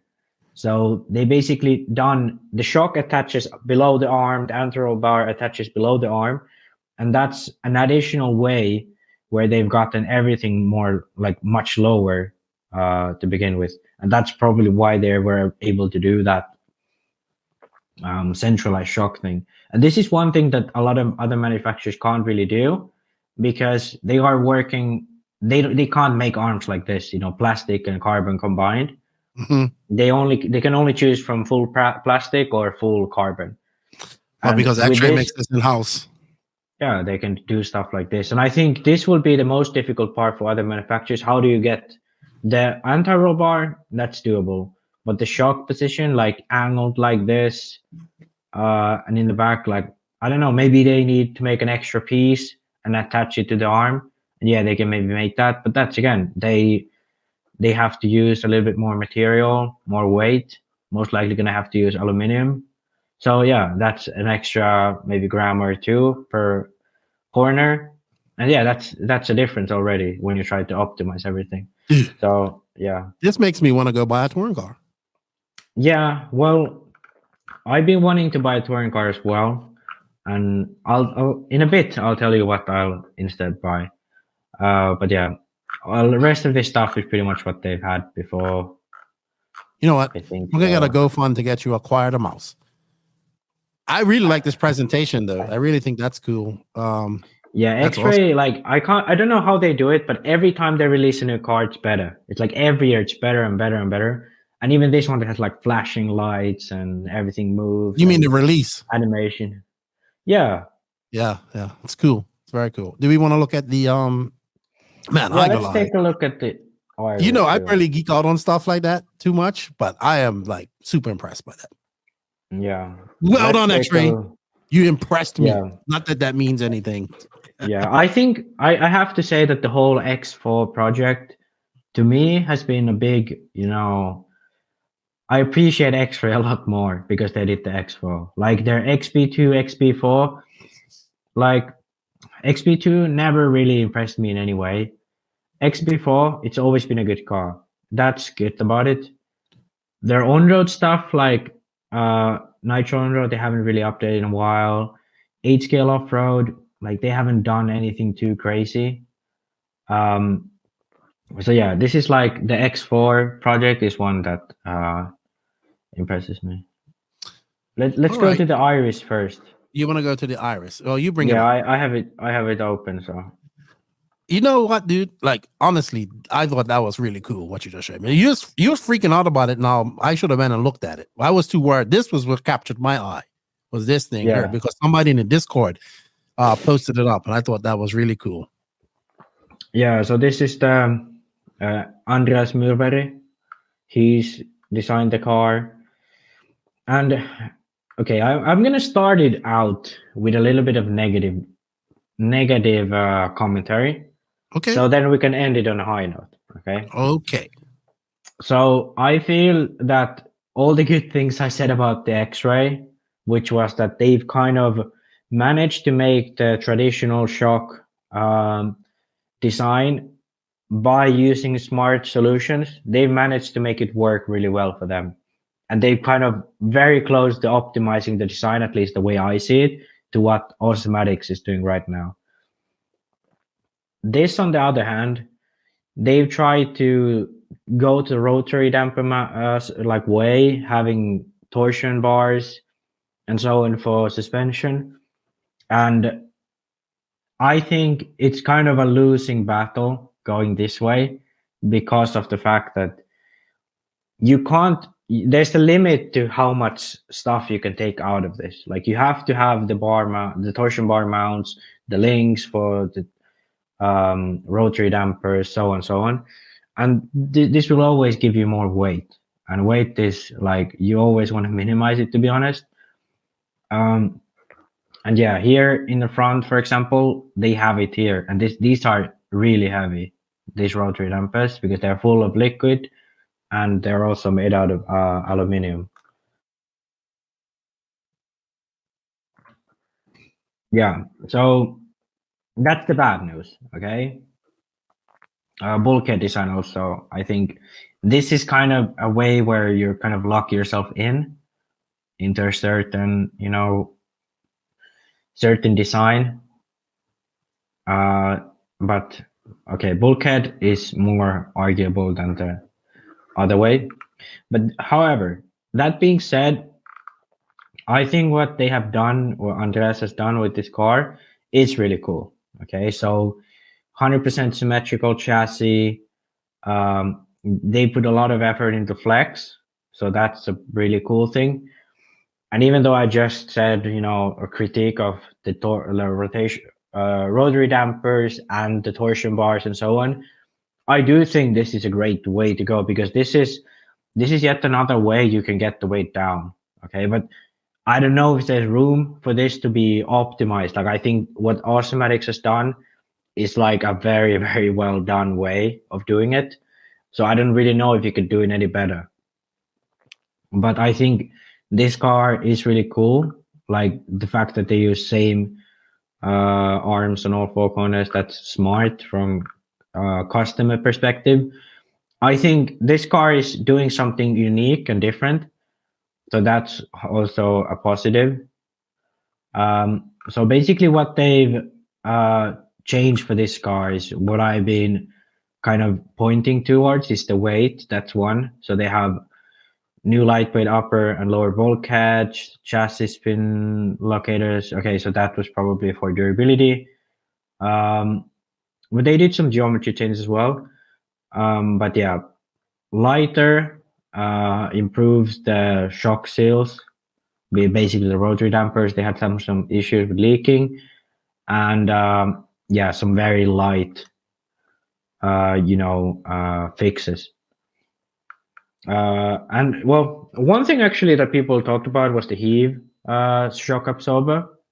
Basically, that now you have independent shocks in all four corners, but you could attach a shock that works like on both sides. So basically, when both sides go in, the heave shock goes in. But when one shock goes in, the other doesn't move. Okay, so this basically does it so that when the car squats or dives, you have a shock absorber there, but then otherwise it's a normal one, like independent suspension on all four corners. So I don't know if they've used it, because the last car, I believe that was released with one, but now it's become optional. So I don't know what the story with that one fully, but I think it's really hard to tune. That's one thing. But yeah. Okay, now I'm gonna watermelon seed myself and just end this with saying I think it's still a cool car, but they have to figure some things out, because I think when I saw the X4, I was like, okay, like they've done it. Like you can't really do much better than this, you know. I really like their front wheel drive car that someone posted in the NNRC Discord. That's what got my eye. The Irish, yeah. Well, we could. So, who is this guy who designed this? Who is he? Andreas Murberg. Okay. He's a European, really old school. I don't know if he's how successful he's been racing on his own, but he's been like, I don't know. He's like, I don't know. I think he's from Sweden or Norway. Not sure, but like he's a very like old figure in the on-road scene, at least from where I'm from. Alrighty, so up next is the Roach. Is it Roach? It's Roach, right? Just Roach. Roach? Yeah. Oh, I don't know how they say it. Roche? I think it's just Roach. Probably gonna get told that it's not Roach, but here we are, 12 scale. You was geeking out on this. Okay, so now we're here with a new 12 scale car designed by a Finnish guy, actually, Vesa Yli. So, I mean, obviously, I don't follow the news. You know me. Well, I do follow the news, but I don't read Red RC like the Bible. So I probably would have missed this, but he gave me a little hint that they might be releasing it this week. And so I took a look at this, and so the reason why I was so interested about this is because last winter I was like really close to getting a 12 scale, because that would be easy. You don't need to have a huge track like a spec 12 scale. You don't need to have a huge track. You can have like small track. You can practice. It's easy. You don't have to spend a lot of money, so on and so on. It's easier than touring. And I went through like Schumacher, X-Ray, like Automatics, like what are the good ones. So I did some like learning about this stuff. So now that I see this one, this looks very cool. Okay, so basically what they have, the innovative big things about this car is inline battery, as you can see from this picture. It's in line with the chassis, but it's not like Automatics where the pivot is in the front, the pivot's still in the rear. But how they have did it, you can see the picture on the bottom. There is the battery tray, which is bolted onto the chassis. And this battery tray, like on the bottom, it's very thin. So you can get the battery like 1.5 millimeters lower than you would normally get. Then because it's on this tray, it will stay there nice and tight. You don't have to worry about that. So you don't have to put battery mounts or whatever. And on top of this, in general, like all of the stuff is like very down low. Like the front end, you can scroll down. I think there was pictures. Here you can see the front end. It's basically like the Automatics front end, where you have this just the stick from the plate. You have a plate, and then you have these posts that come from there, and you can tune like caster from this plate, and then you can tune the damping from the knuckle.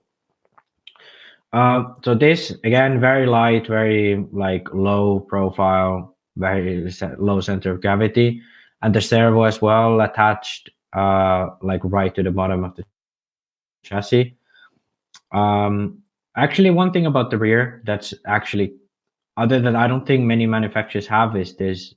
Well, I take that back. I don't know how many have this, but you can tune the axle height. You can add these little plates below the axle bulkheads or whatever, and you can raise and these are like very, very fine margins, like 0.2, probably 0.5 at the max. So these are probably like those features that stick out. You can actually scroll up. There's one picture of the bottom which shows the bottom of the chassis. It should show it's probably one of the most high up. I think it might be even the most highest up. They released this before, or it might not even be in this one. Oh, it's not in this one. Well, either way, basically on the pod, there is this the hinge of the pod is attached, upwards to the hinge of the pod is attached to the chassis and the plate of the pod. So instead of having this weird cutout mess that, for example, X-Ray and Schumacher have because they have the pod in the back, this one is quite simple. You can unscrew it, add shims there, and so on. And yeah, I think individually all those features are really cool. But okay, what makes this car better than an Automatics or the X-Ray and Schumacher? And just for those who don't really know about 12 scale, like X-Ray and Schumacher are quite similar, where they have this old school design. Let's say the pod design. You have the rear pod, then you have those plastic links, and you have the shock on the top. And then the Automatics has this sort of new modern design where they have the rotary damper behind the battery, which attaches to the pod. And then this is the damping, but you have the hinge in the front. So you have the hinge all the way in the front. So the top chassis, like the top chassis moves around the bottom chassis. And you have basically two layers. One issue with this is the battery is higher up, if I remember correctly. And another issue is it's harder to tune, obviously, because you don't really know how that affects it. The cool thing about Automatics is it has this inline battery feature as well, whereas Schumacher and X-Ray have the battery like wider. So now this car is basically like trying to be the best of both worlds. You have the old school pod design that's still easy to tune and so on. You have everything much more down, like the center of gravity is much lower. The engine's all the way to the bottom. The battery is all the way to the bottom. You've lost weight from the front by using this Automatics knuckle design. And you have the inline battery as well. So this is from Vesa, but he said he was like really happy with the car and like immediately went faster with it. So I'm like really excited to see, because the last I heard, Naoto used this car when he raced 12 scale. So, and I think 12 scale worlds are coming up soon. I think they should be next year, but I could be wrong. But I think they are coming up in December at Beachline. Oh, they're this year? In Florida, yep. So I'd be expecting some of the top guys to run this car there. So I'm really interested to see how it pans out, because the 12 scale market is getting much more competitive. Like even Bruno, you remember he was running 12 scale at Snowbirds. Obviously HagBerg, Orlowski, these guys are really driving 12 scale. And there's a lot of Japanese talent in 12 scale on top of like Naoto. So now I understand why you like this car. One, a Finnish guy designed it, and your favorite racer of all time, Naoto, is driving it. I fully understand that. I don't know if Naoto is driving this car, but he, like last time he won the Worlds, he drove Roche. Oh, Roche. Yeah, I don't know. Probably gonna get corrected on that. Yeah. Cool. Yeah. So we geeked out on ONROAD this week. Yeah. But the most impressive to me was the X-Ray. I really like that. I think the Roche car and the X-Ray, they are very similar in a sense where they take the new and modern of what Automatics has brought to the market, both of these markets, and they make the old style work with it, you know? Like they make it so that the old style is just as good or even better by taking advantage of these new ideas. And in some sense, yeah, you might say, oh, that's just copying. You should appreciate these innovations. But sometimes not all innovations are good. Sometimes you need innovation to push the old thing further forwards.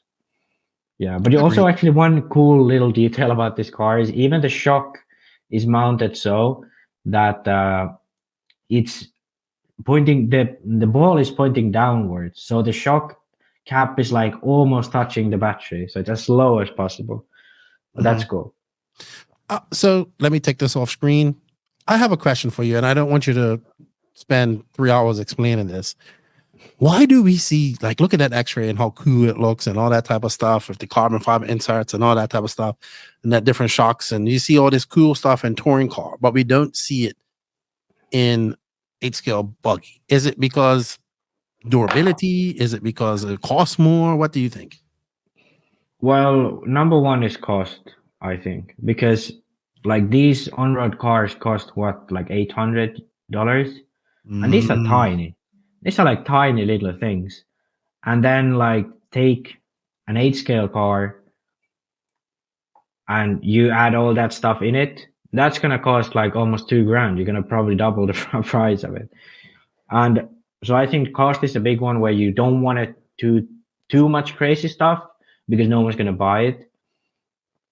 Another big one is that 8-scale is in the end not that dependent on touring cars is. There's a lot more variables. The track's rough, there's dust, it's open tire. You know, there's so much more variables, so that putting so much money and effort and so on into the car, if you don't have like the best driver in the world, like Dakota Fend or Ongaro driving your car, like it's not gonna help you because Ongaro can beat you with the wrong tires, you know. So like, yeah. And an 8-scale car you can have it all set perfectly, and then you go one hit and it's off a few millimeters. You know what I mean? Yeah. But you can still compete with it to the end. So it's a big difference. I think the gap between a touring car being perfect and a 8-scale car being perfect is way bigger. You know? Yeah. So definitely interesting stuff, and allows for expensive.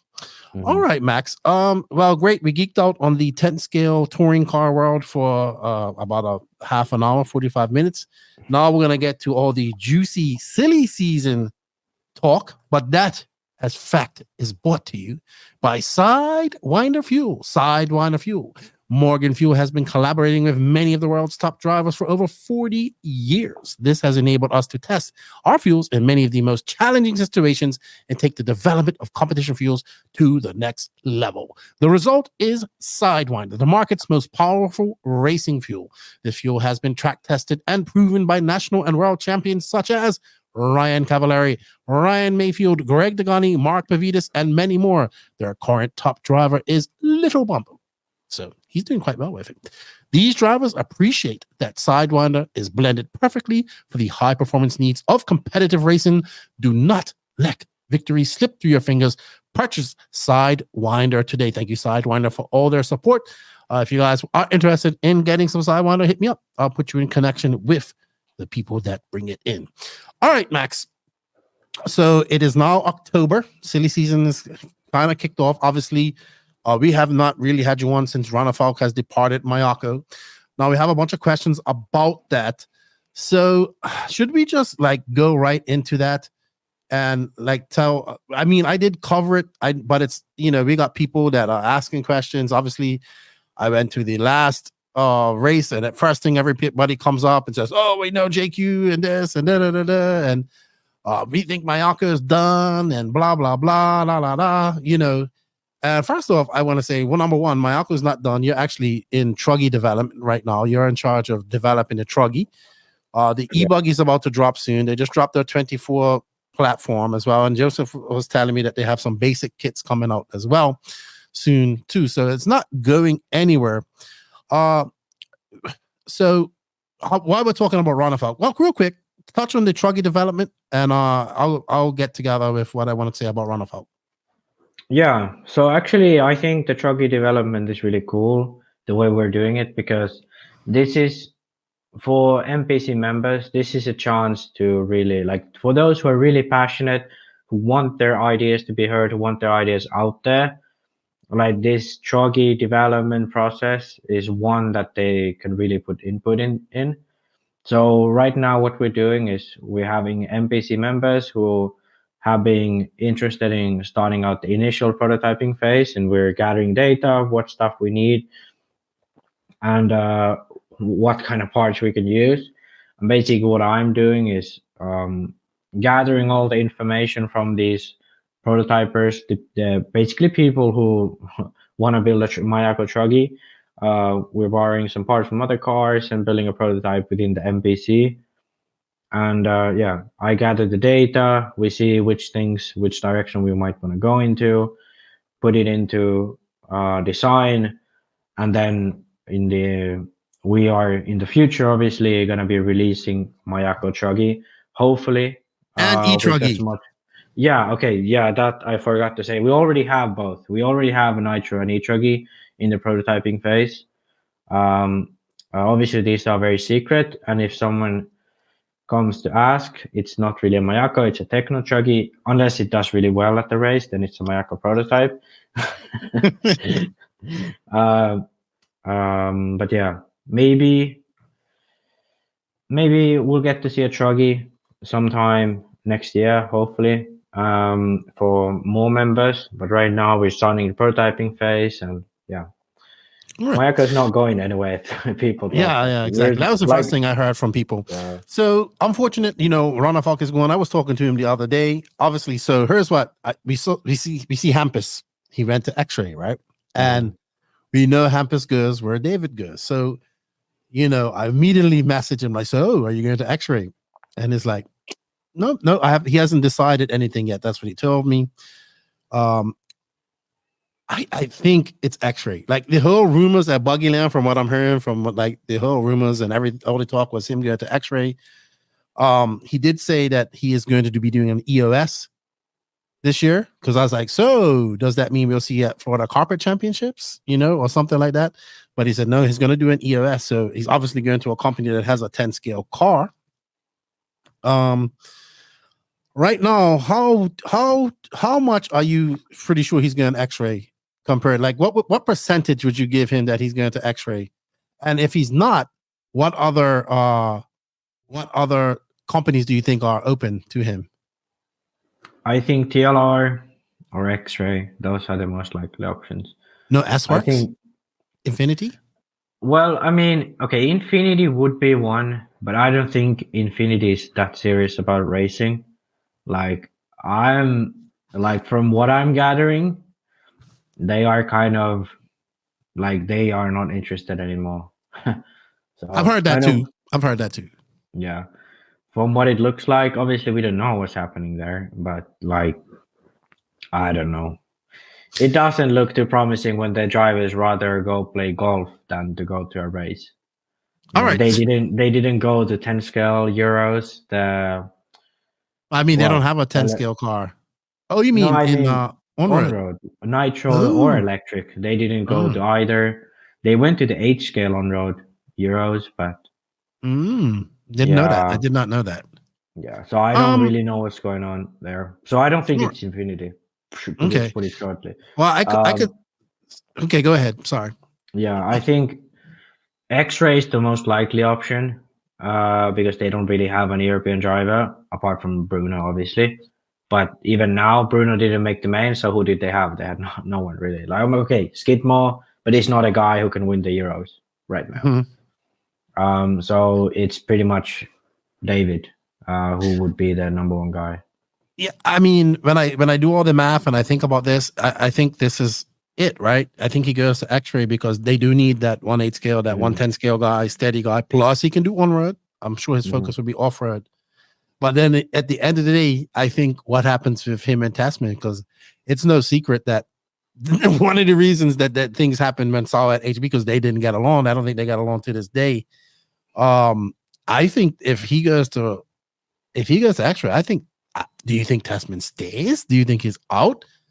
If somebody where does Tasman go? I kind of think that if David goes to X-Ray, Tasman is already out. Yeah, but they still need that American or North American guy. Yeah, well, I mean, maybe they get someone else. Who knows? Dude, so I don't look right now. There's a whole bunch of rumors, and I heard this and I heard that, and I think either we're gonna have a very quiet silly season after this, or we're gonna have a very busy silly season.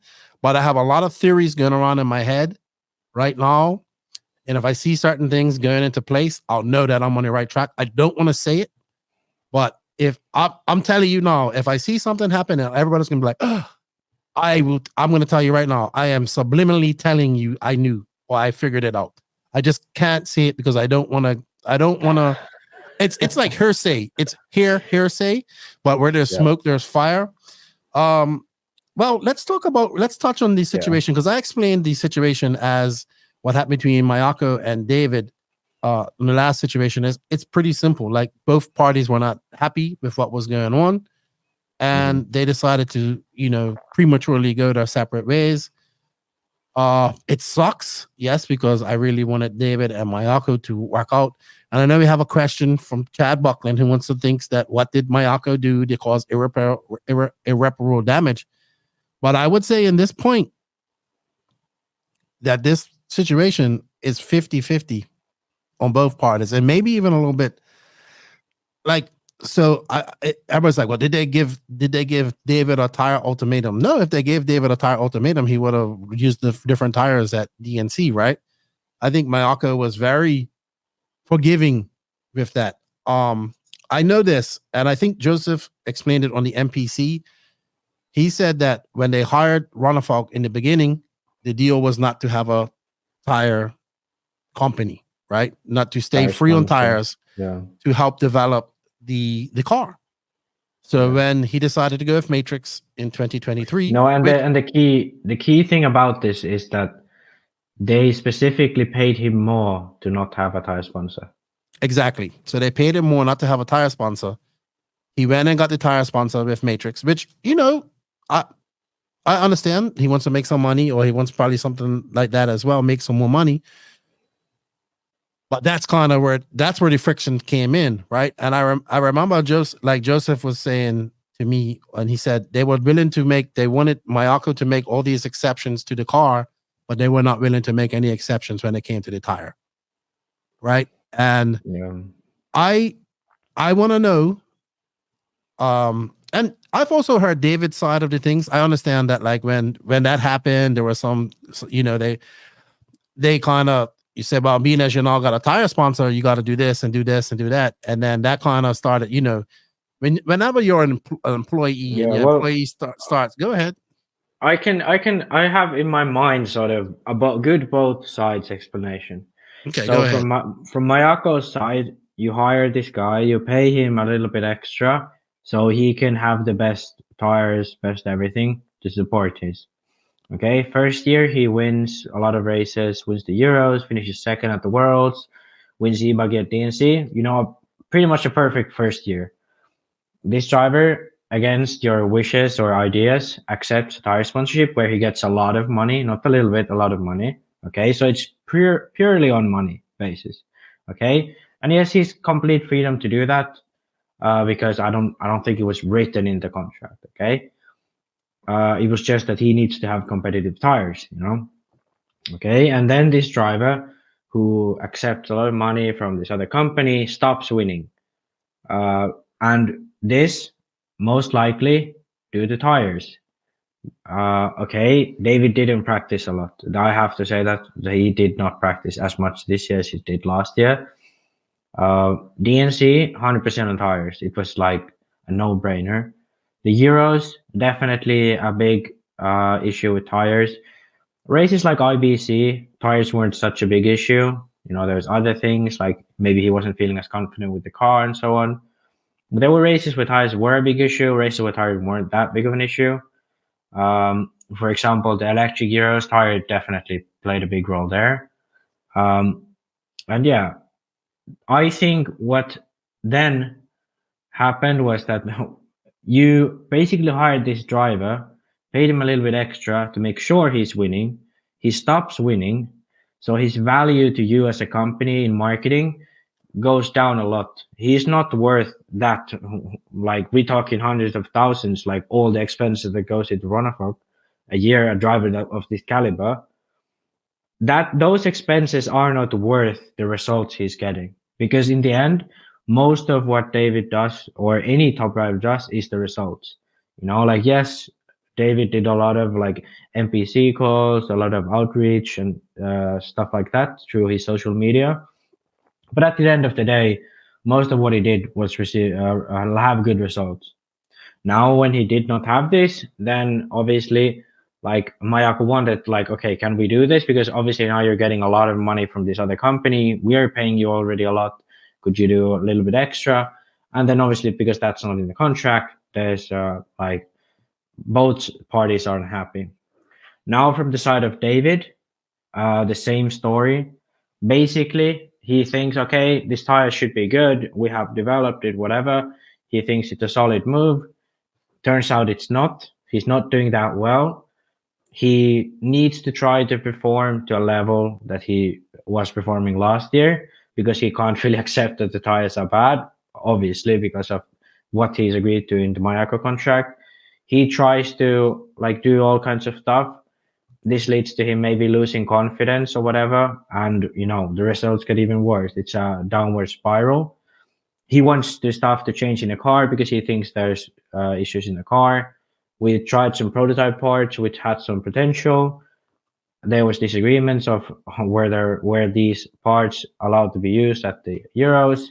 And this is eventually what, you know, led to it, that this whole argument of you can change the car, but you can't change tires, and this sort of ordeal.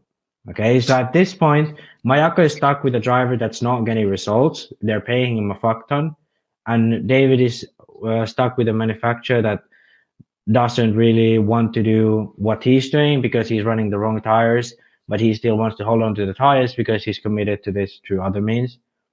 And then, you know, from both sides, the logical conclusion is to, like, David has his things he wants to do. Mayako has to look at this from a business perspective, and that's pretty much it. And I think, to be honest, like from what I see, I think this is actually the better move for Mayako, because now we have so much more money to use for like actual car development, marketing, so on. And Robert has been like really, really good in terms of like contacting people and in sales. I'd say much better than like what was the initial situation.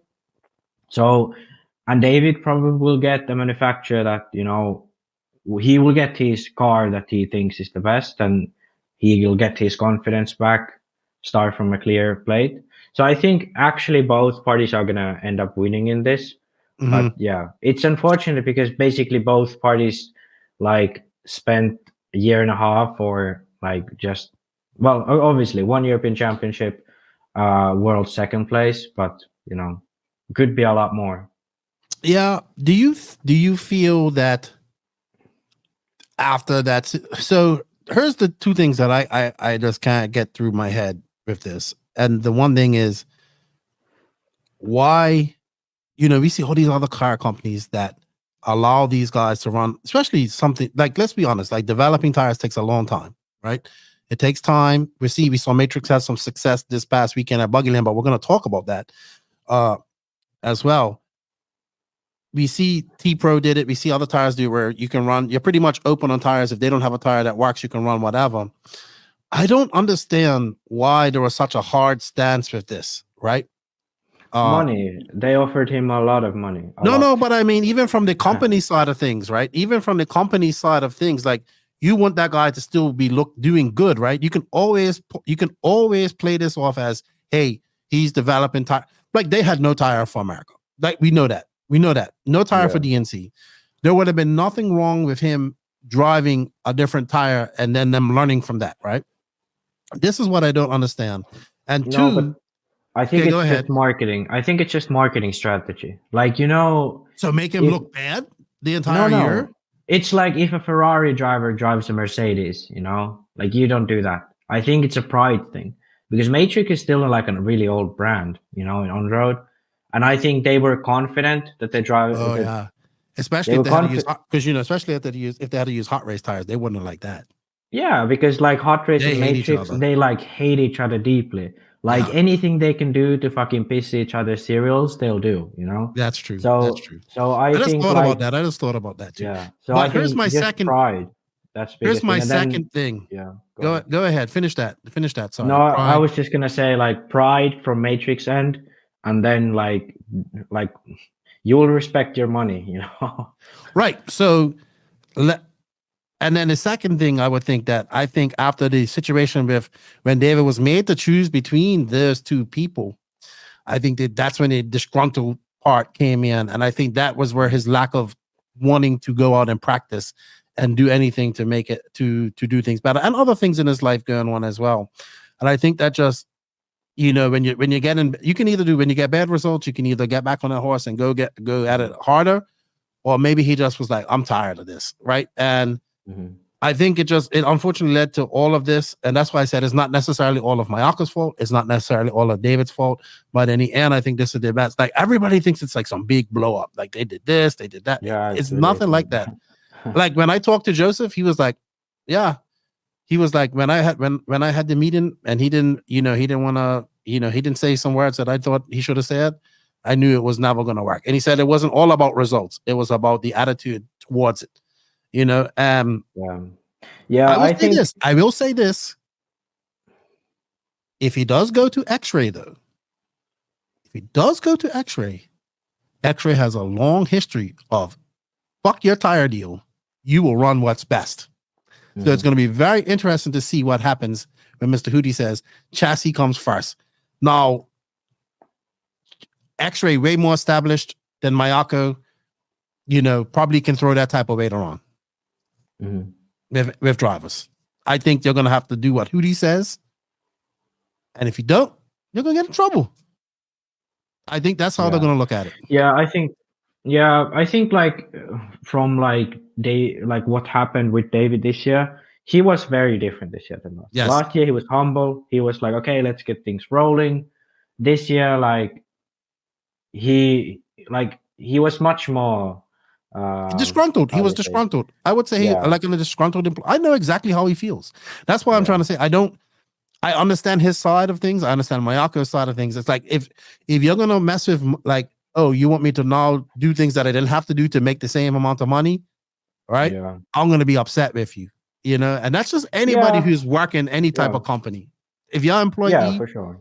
You know, you're gonna feel like that if your company, if your boss says, "Oh yeah, well now you gotta do this because you did this or whatever," you're gonna get disgruntled, and that disgruntled leads to just your performance in the end of the day. And that's what I think what happened. But I think like, well, I don't obviously know like when this started, but I think like he went to, instead of going to Philippine Master, he went to a wedding. Instead of, you know, going to practice for the Electric European Championships, the warm up, he went to, I don't know what he even did. I think he went to play golf or something. Like, but that's all part of being disgruntled. Yeah, I know, but I think like the whole, like if your really your biggest goal was to win, you wouldn't do stuff like that. Like, well, that's what that's what happens when your attitude, when you get angry at your employer. Yeah. Right. And I understand why he was upset. And but I also understand why Mayako was upset. I tell you I knew for when I was sitting in that tent at DNC, and the attitude around there was just like, wow, like, you know, you go to this race and we expected this man to win this race, right? We expected him to win this race, and he was, you know, unfortunately in a D main, and like there was no sense of we're gonna go to a different tire, you know, do that. We was all hoping like, you know, he'll get onto a different tire, he'll do the bump thing, he'll bump up to the A main and finish the top 5. You know, that was the hope because it could have been done, and I knew right there and then that this was not gonna work. I knew it, and I knew it was gonna be problems. And so said, so done. What do you think? Well, I go back to my question. Do you think if he goes X-Ray, do you think he'll face a situation similar to what Martin Beyer has had to face? I think Testman had to face it at Neo. Do you think that Hootie will be like, hey, I'm your chassis sponsor, you do what I say? I think I'm almost certain that he will budge under that. I'm like 99% certain. Do you Because, feel like, that because Mayako, new brand, not as much weight, not as much, he was able to do that type of stuff? He was able to. Yeah, and the thing is, like, David left HB by his own will, mid-contract. He left Mayako mid-contract by kind of his own will, mutual decision, obviously, but he wanted to leave. Mayako was like, okay, if this is the case, we want you to leave too. And if he goes to X-Ray and now starts to fight, this, like, to be honest, like, if he doesn't win all the races next year, and then he's at the race where he could be doing better with another tire, and he pulls like a move like, oh, I'm not switching, like, he has to be scared for his employment at this point. Like, because the results he's had this year, like, what's his best result? Like, has he been top 3 anywhere this year? I don't. I think he was 4th at IBC. That was his best result. Yeah, maybe. Yeah. I mean, I just want him to do well.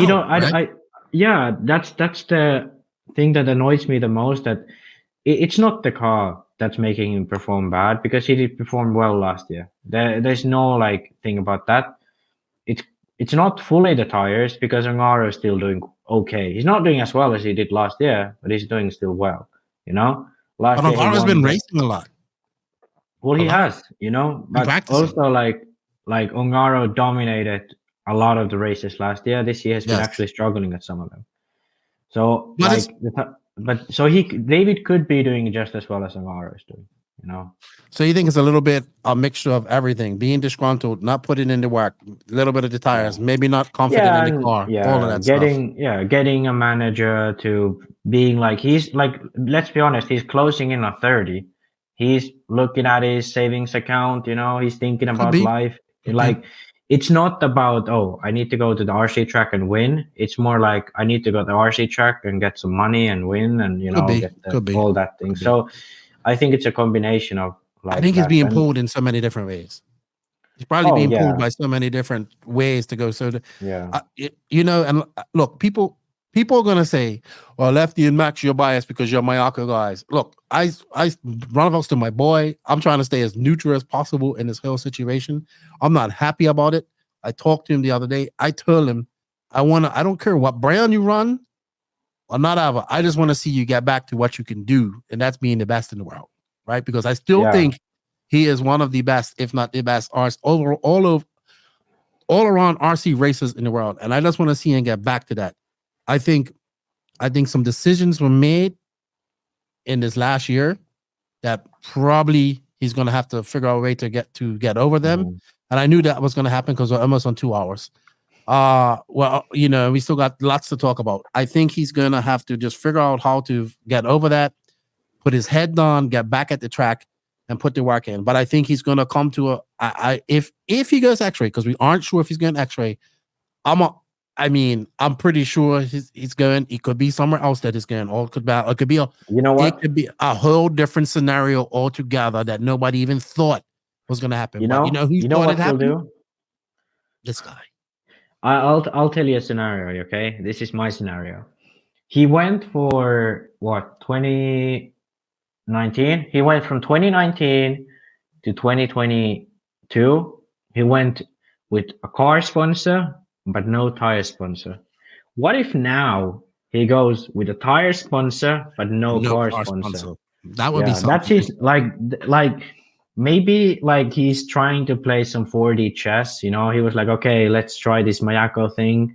Like, okay, yeah, we get some good results, but let's make the game a little bit more difficult. Let's not have a car sponsor. Let's just have a fucking tire sponsor. Let's get all the money from there, and then try to find a car that makes me work. And it could be. And look, I know a lot of people is going to be like, blah blah. You guys are talking shit on Matrix and nothing like that. No, because that now been in the offer game for a year now. Obviously, they're going to be developing the tires and going to be doing things better and all that type of stuff. So they're going to get better as time goes on as well. It's early natural that they're going to get better. They have the funds, they have the willing, they have the passion to get ahead. So he's going to be a part of that as well. But yeah, what if he just goes no chassis sponsor and just goes, like he did with tires? It would be interesting to see. I think, like, to be honest, like, because this year, well, the past 2 years, this year I've gotten to know him better. I think he has a much more long-term plan in mind where he wants to have like secure money, not like RC money. That's the reason why he left HP too, because that wasn't secure money. They were going bankrupt left and right. And and I think I think kind of Robert joining Mayako in some sense kind of fucked it up, because last year he was the only driver, like all the focus was on him. He got everything he wanted. But now that Robert's there, there's more people making decisions. He has to play the democracy, And I think he started to realize that, okay, I don't get all the things I want. I want security, whatever. So what I'm ending up this point is I think he has in mind this situation where he gets a sponsor like, well, let me throw just like a random like Monster Energy. Like Monster Energy sponsors David Ronefog, and he drives any car he wants. I mean, S-Works will give him a car for free if he wants to. They probably won't pay him. But if he gets paid like 3-4 grand from Monster Energy, all travels, he gets money from Corsatek, he gets money from like Matrix. These other sponsors step up. Yeah, he could actually go privateer. And maybe this could be like a new way, because he's always been very professional with his social media. He could become like a YouTube, influencer for, let's say, Monster Energy. Probably not going to be just Monster Energy, but like some company of this extent. That could possibly happen, dude. I see David as the only guy who could pull that off. Me too. But I think I have to say that if he goes to X-Ray with the mindset that next year he's going to win everything because he's at X-Ray, and he doesn't have to change anything, that he's not going to do well. And if he goes to S-Works with that mindset, JCC will like really be better than him, because David got beat straight up by Robert at the Euros this year. Okay. Like that cannot be the car. Okay. And the thing is that David can be the world champion like he did last year. That skill hasn't gone anywhere. It's just the preparation, the confidence, things like that, the whole build to have that level. And I think he's fully capable of that. And I think I actually hope that Monster Energy situation I just laid out would work, because that would prove to other RC racers that is possible. Because I think David is the only one who could make that happen. I agree with you. I think one thing I know about David is that he is going to come up with a vengeance next year, and I can't wait. I can't wait to see what happens. But I also think that it's not going to be an easy road. He's gonna come up against some adversity, and we shall see. It's going to be very interesting. But I love David Ronefog. That's my boy, and I want him to do well. And I don't want people, But I really was hoping for the Mayako thing to work out. But we'll see. I mean, he goes his way. He's going to be successful in whatever he does, and then Mayako gets to do what they got to do to make things happen. All right. Let's move on to the next big move.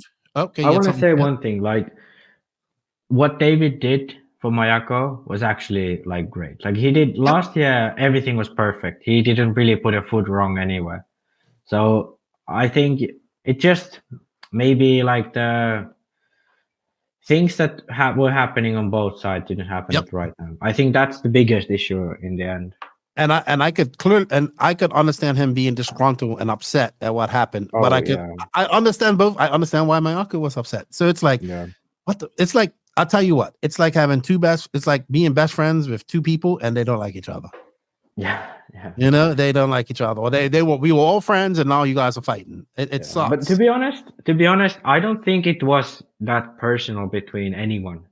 It was mostly like business, because like it was never really about anyone having issues with any person, to be honest. Like, everyone knows Joseph says things quite straight, but David and Joseph like still talk, and they've always been like friends, and they like so on. So I don't think it even was anything about that. There wasn't no personal chemistry issues. It was simply just that Mayako didn't see the current situation as like good, and David didn't see that he was getting what he wanted from Mayako. So it was like, that's how I see it, to be honest. So, and I think it's crazy because people always think like, oh, it was such a crazy blowout. It was actually kind of boring. It was just like, well, kind of don't like this, and then like, well, I kind of want to work somewhere else, and then it was that. Yeah, that's about all it was. It was like 1 minute you're driving Mayako, the next minute you're not. But he will be fine. David will be fine, and he will get back to what he has to do. All right. So moving on, we have now WIRC, formerly known as WRC, Marco Barufalo leaving Techno and joining WRC. He teased me. He's like, I'm going to Balls. And then I heard that he was going to WRC from a WRC person, well, not formal WRC person. And then another person told me. So I mean, it was kind of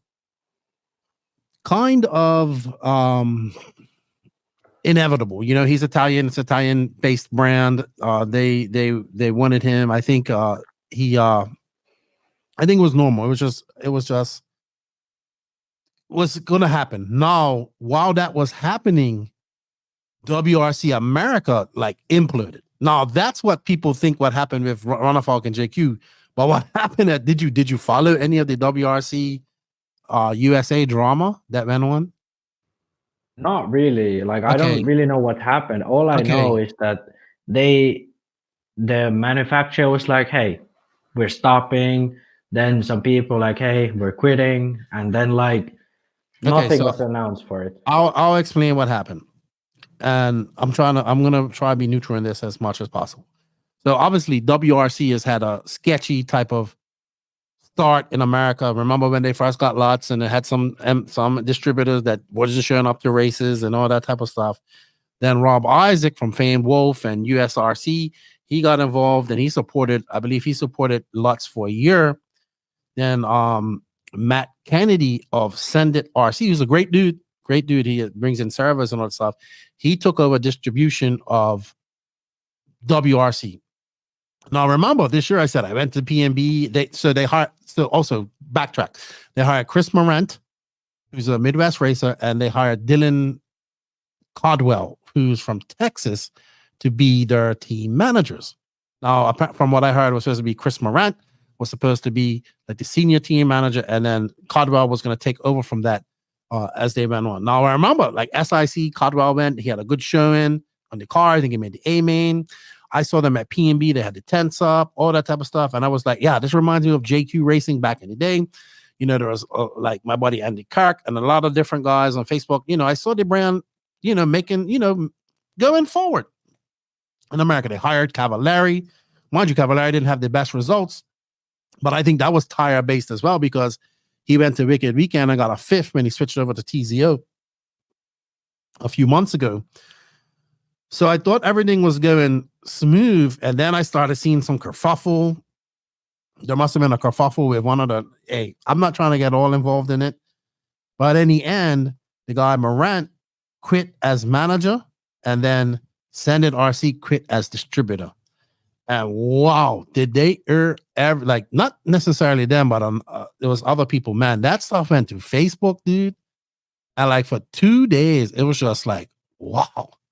It was like an implosion of epic proportions. So I don't know. But was it American implosion or was it like? No, it was an American implosion. It was an American implosion. But was it basically like all of the people who was involved got into a fight with each other, and then WRC was in Italy? Like, oh, what the fuck are they doing? No. It sounds like one faction was fighting with it was like it felt like it was some different factions in with the WRC USA group, and one's faction started fighting with the other, and then it just snowballed into what we saw. And then who I really feel sorry for this and all of this is actually Send It RC. So Send It RC put a lot of money into this, right? Bringing in being the distributor, and it's not good, right? You know, you put all that money into a brand, and now it's all kind of going on. I don't know what's going to happen with it. But what was the issue? Like, I don't really understand. Why can't the distributor keep Okay, well, this was on Facebook, so I'll talk about it. But it's going now. So one of the drivers must have got friendly with the owner of WRC, the owner over in Italy, and then it looked like because he posted all the screenshots on Facebook. He deleted them after that, right? And I knew something was happening because he started getting very disgruntled a few weeks ago and saying he's selling on his WRC stuff. So from what it sounds like, him and the owner got friendly, and the owner must have liked it because he done some good for his done some good photography, and his cars look great too. Remember we saw that black and white car that was all painted up, and we was like, man, that paint job looks great. Okay, yeah, right. So it was that car, and then apparently I think like the manager Morant and the owner of the distributor in USA were like, hey, you know, we want you to have a chain of command. You ask, you know, anything WRC goes through Morant, right? And then I think him and Morant started fighting. And the guy said, well, I'm just friends with the owner. And then they started fighting. And then, I don't know, man, that just kind of snowballed like anything else when you start fighting with those type of things. And yeah, man, it just imploded from there. Like the guy Morant just said, I'm had enough. I talked to him as well, and he was like, this was the hardest job I've ever done in my life. I was like, tell me about it. I know all about it. Yeah. Right. I know all about doing what you done. But do we know, like, did they pull the plug from the Italian end? Like, were they like, okay, you guys are screwing shit up? Like, I don't think so. I think that already had been like, from what I don't know, but from what I got when Morant left and then NNRC quit as distributor, it was like, now it looks like Fame Wolf is the distributor in America now. I'm not sure. They got Rob Isaac. So it looks like they're going to be distributing it. And so who knows? He was like the original one that kind of got in contact with after the first distributor kind of bailed. So basically he saved them twice in America?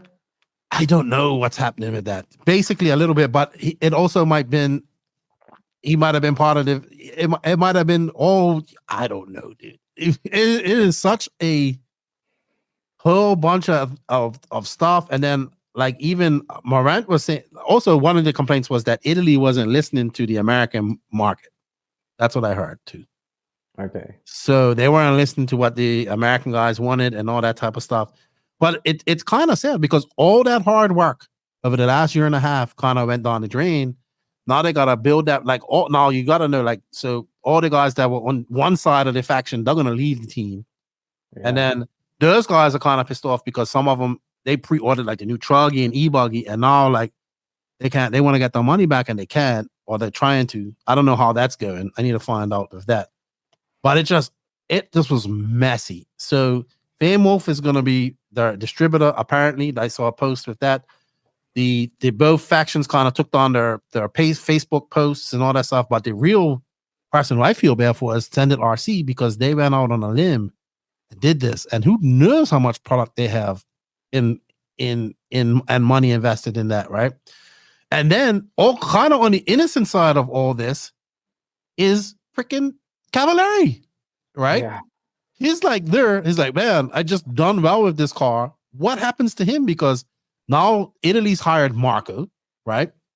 Mm-hmm. I know if any other like usually when US distributors come along, they have to pay for the US driver or pay half the driver. Usually how it works is they pay half or a percentage, and then the factory or the main owner pays half. So they were half paying Cavalieri, I believe, or full paying, not sure which one it was. So what happens to him? Like, you know, what happens to Cavalieri? Is he still with WRC or WIRC or not? So yeah, with all that, like with the rebranding to WIRC, which means World Innovative RC racing cars, because remember there was WRC before, and you used to get confused with World Rally Championship all the time. Marco has a good BuggyLand, you know.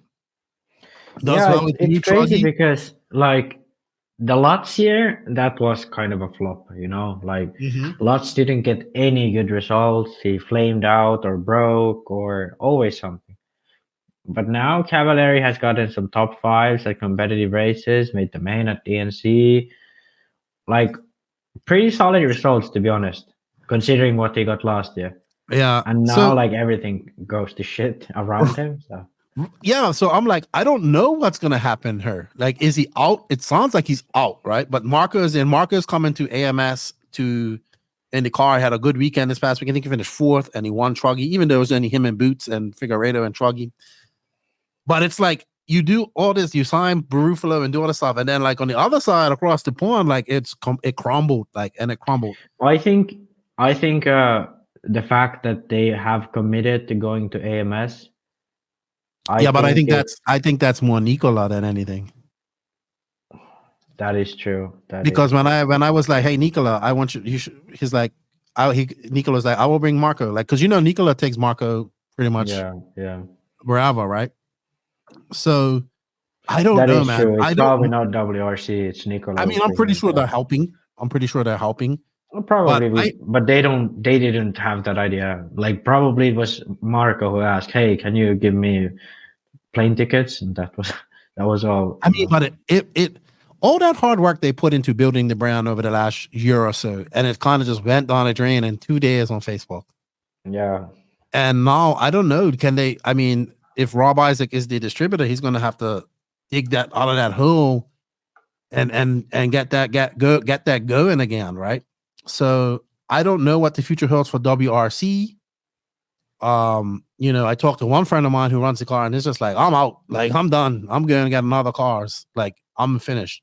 And I think, but I think, they kind of have to, it's just like it's that whole brand in America has been mired in just craziness, like from the start. First with Lutz, signing Lutz, then the distributors that were in charge there not showing up to races, probably not paying Lutz too. Then Rob Isaac kind of rescuing Lutz in that situation from what I was told. Then him getting it to send it, and now it's back with him again. So I hope that they can get it. The brand on the Italian side seems to be committed to doing what's supposed to be done. Obviously, they just hired Marco. Marco needs a secure ride as well. You know what I mean? Because Marco's awesome. Like, guy wins Silver State and is out at Techno. I think that's more him, though. I think he wanted to go somewhere where he's probably going to get paid more as well. And he had a good result this past weekend, and it's going to be interesting to see what he does at AMS. All right. Any thoughts on that before we move on to some of the other things that I have here? Marco was a really good move for WRC. Like, this is probably their best result of the year from Europe. They had Tresofan who was doing really good. They have he made the Euros main last year, but this year but I think he faded and went to school. He was at the Euros, but he was doing pretty much the same as me. Oh, was he? He was pitting next to me, or like on the other side of the table, and we was like almost every round was pretty similar. And so I sucked, so obviously he sucked too. Okay. All right. So I don't know what the future holds for WRC. All I know is that all that stuff that came out on Facebook last week should have been handled internally, like to save all of this, because it was messy. And I think that if it is like that, you told how it begun, like that's just a stupid move from the management. I don't know what they're gonna do. And then they changed the name to WIRC. And part of me wants to say, did they get a call from WRC, like World Rally Championship? I'm probably on their hate list now. But how do you say it, like WIRC, or do you say work? Or I don't know. Like some people thought it was a slash, and then people were like, no, it means international. But I was like, why would you say World International Race Cars? I mean, World and International, the same thing. Yeah, I don't know. But they have a new Truggy, they have a new e-buggy, and I'm pretty sure a new Nitro buggy is coming as well. Isn't it the fate of that brand in America, though? It's gonna be, we're gonna see. I mean, they gotta compete with all the other brands of chassis that are coming out. Because, hey, what it is right now, this is the year of chassis and tires. Because we forgot to talk about one tire, so we'll talk about that before we leave. Before we finish silly season, All right. The next big rumor that I'm hearing, or what I'm hearing, and I've heard this multiple times, and I've heard this for quite some time, is that Boots might be out of S-Works. Yeah, to be honest, now, like, I think they should tell him more often that he's without a contract, because he was pretty much winning BuggyLand before he broke. He finished second at the Euros. He won that Italian race. Yeah, beat Polito at least. You know, when I think I think Ongaro was there. You know, when Ongaro was there too. I was just saying, like, once again, I apologize to Boots, because I was like, hey man, I think he's at the end of his career. And he comes out, and this last 6 months of his year has been great. I mean, he was absolutely flying at BuggyLand this past weekend. He would have won that shit. Yeah. So I think he's like motivation, man. The rumors are Agama. That's what I keep hearing. That would make sense. UK based. They have already in Italy. Agama has quite a strong base because Mao is there. Then they have this previous Ongaro's Padawan, Alessandro Scaramuzzino or something like this. He's driving Agama. A lot of like Agama drivers are already on Reds. So, I mean, yeah, I could see that happening. Actually makes more sense than I thought it would. But I think Agama he's also doing so well, driver. right? Why would S-Works get rid of him? I think he's doing well. He's won Silver Star. He's been with S-Works for quite some time too. Well, now. maybe Ronafog's going there then. That's what I was thinking. Yeah, but I think if Ronafog goes X-Ray, it's pretty certain that Boots stays S-Works. Maybe somebody else is going S-Works. Who would be going? I don't know, but there's also some rumors about maybe another driver retiring, an American driver retiring. I'm not going to say who, but I heard that rumor.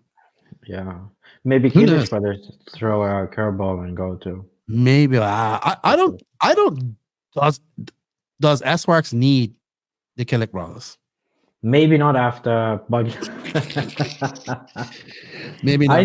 I think if they hire the Killich brothers, they're gonna have to buy some boxing gloves for the kids. I think that we're going to talk about that in our BuggyLand recap. I don't think we're going to be able to do questions because we're going so long on this. Yeah, we're going to have to do questions next week. All right, and then the other rumor that I heard was Ongaro not being happy at Associated. I heard that was circulating at the Euros. Obviously that would mean that he wants to get paid some more, which I understand that. Nick was openly talking about it on the BuggyLand coverage this past weekend. I think all that's kind of been nipped in the butt because that man just ran full drive worlds, right? Pay that man. Yeah, I think like, I mean, he wins so much. Like, well, I bet like not this year, but I think like if you compare like Ongaro to Ronafog, like not this year, but when Ronafog was at HP, he probably got quite a good salary. But because Ongaro won pretty much every single fucking race he went to, I bet like Ongaro's salary is like half contingency, half salary. I kind of heard how things work. And yeah, they should pay that man. They should pay him. Where would Ongaro go? S-Works. Yeah, maybe they're, oh my God. Canas and Ongaro on the same team. Like, who can beat them after that? Nobody. But I don't think that's going to happen. It sounds like he's happy there. He just won BuggyLand. Also, they put a lot of work into AE in Italy. Like his dad, he's been pushing AE in Italy for so long. They have a huge team. So it would be crazy for them to just switch over. Maybe Ongaro, talent, right? Maybe Ongaro comes to Mayako. Don't start. I think Mayako's staying at AE, but that would be amazing. Wouldn't that be amazing? Yeah, maybe because now Ronafog leaves and Tebow is retiring. Then next year we have Tessman and Ongaro. No. I've heard that Mayfield's not happy at Techno. Maybe he's coming to Mayako. Oh my gosh! See, you're starting a whole bunch of rumors now. I mean, yeah, that's what the people say on the streets. That's the word on the streets. But we don't. We go by actual. And hey, and we should do like a spin off the wheel for each silly season. Like which company is Horizon gonna buy this time? We should. You know, spin We the should. wheel. Which company is getting acquired? There's by rumors Horizon? are floating. There's rumors are floating. Yeah. That some companies are getting bought. All right, and before Maybe they go, buy our podcast. well, then they would censor us. Yeah, we would be only allowed to say that the armor cars with the Spectrum servos are so good. Well, I actually would like some armor cars, especially that new Mojave 4S that they just released. Yeah.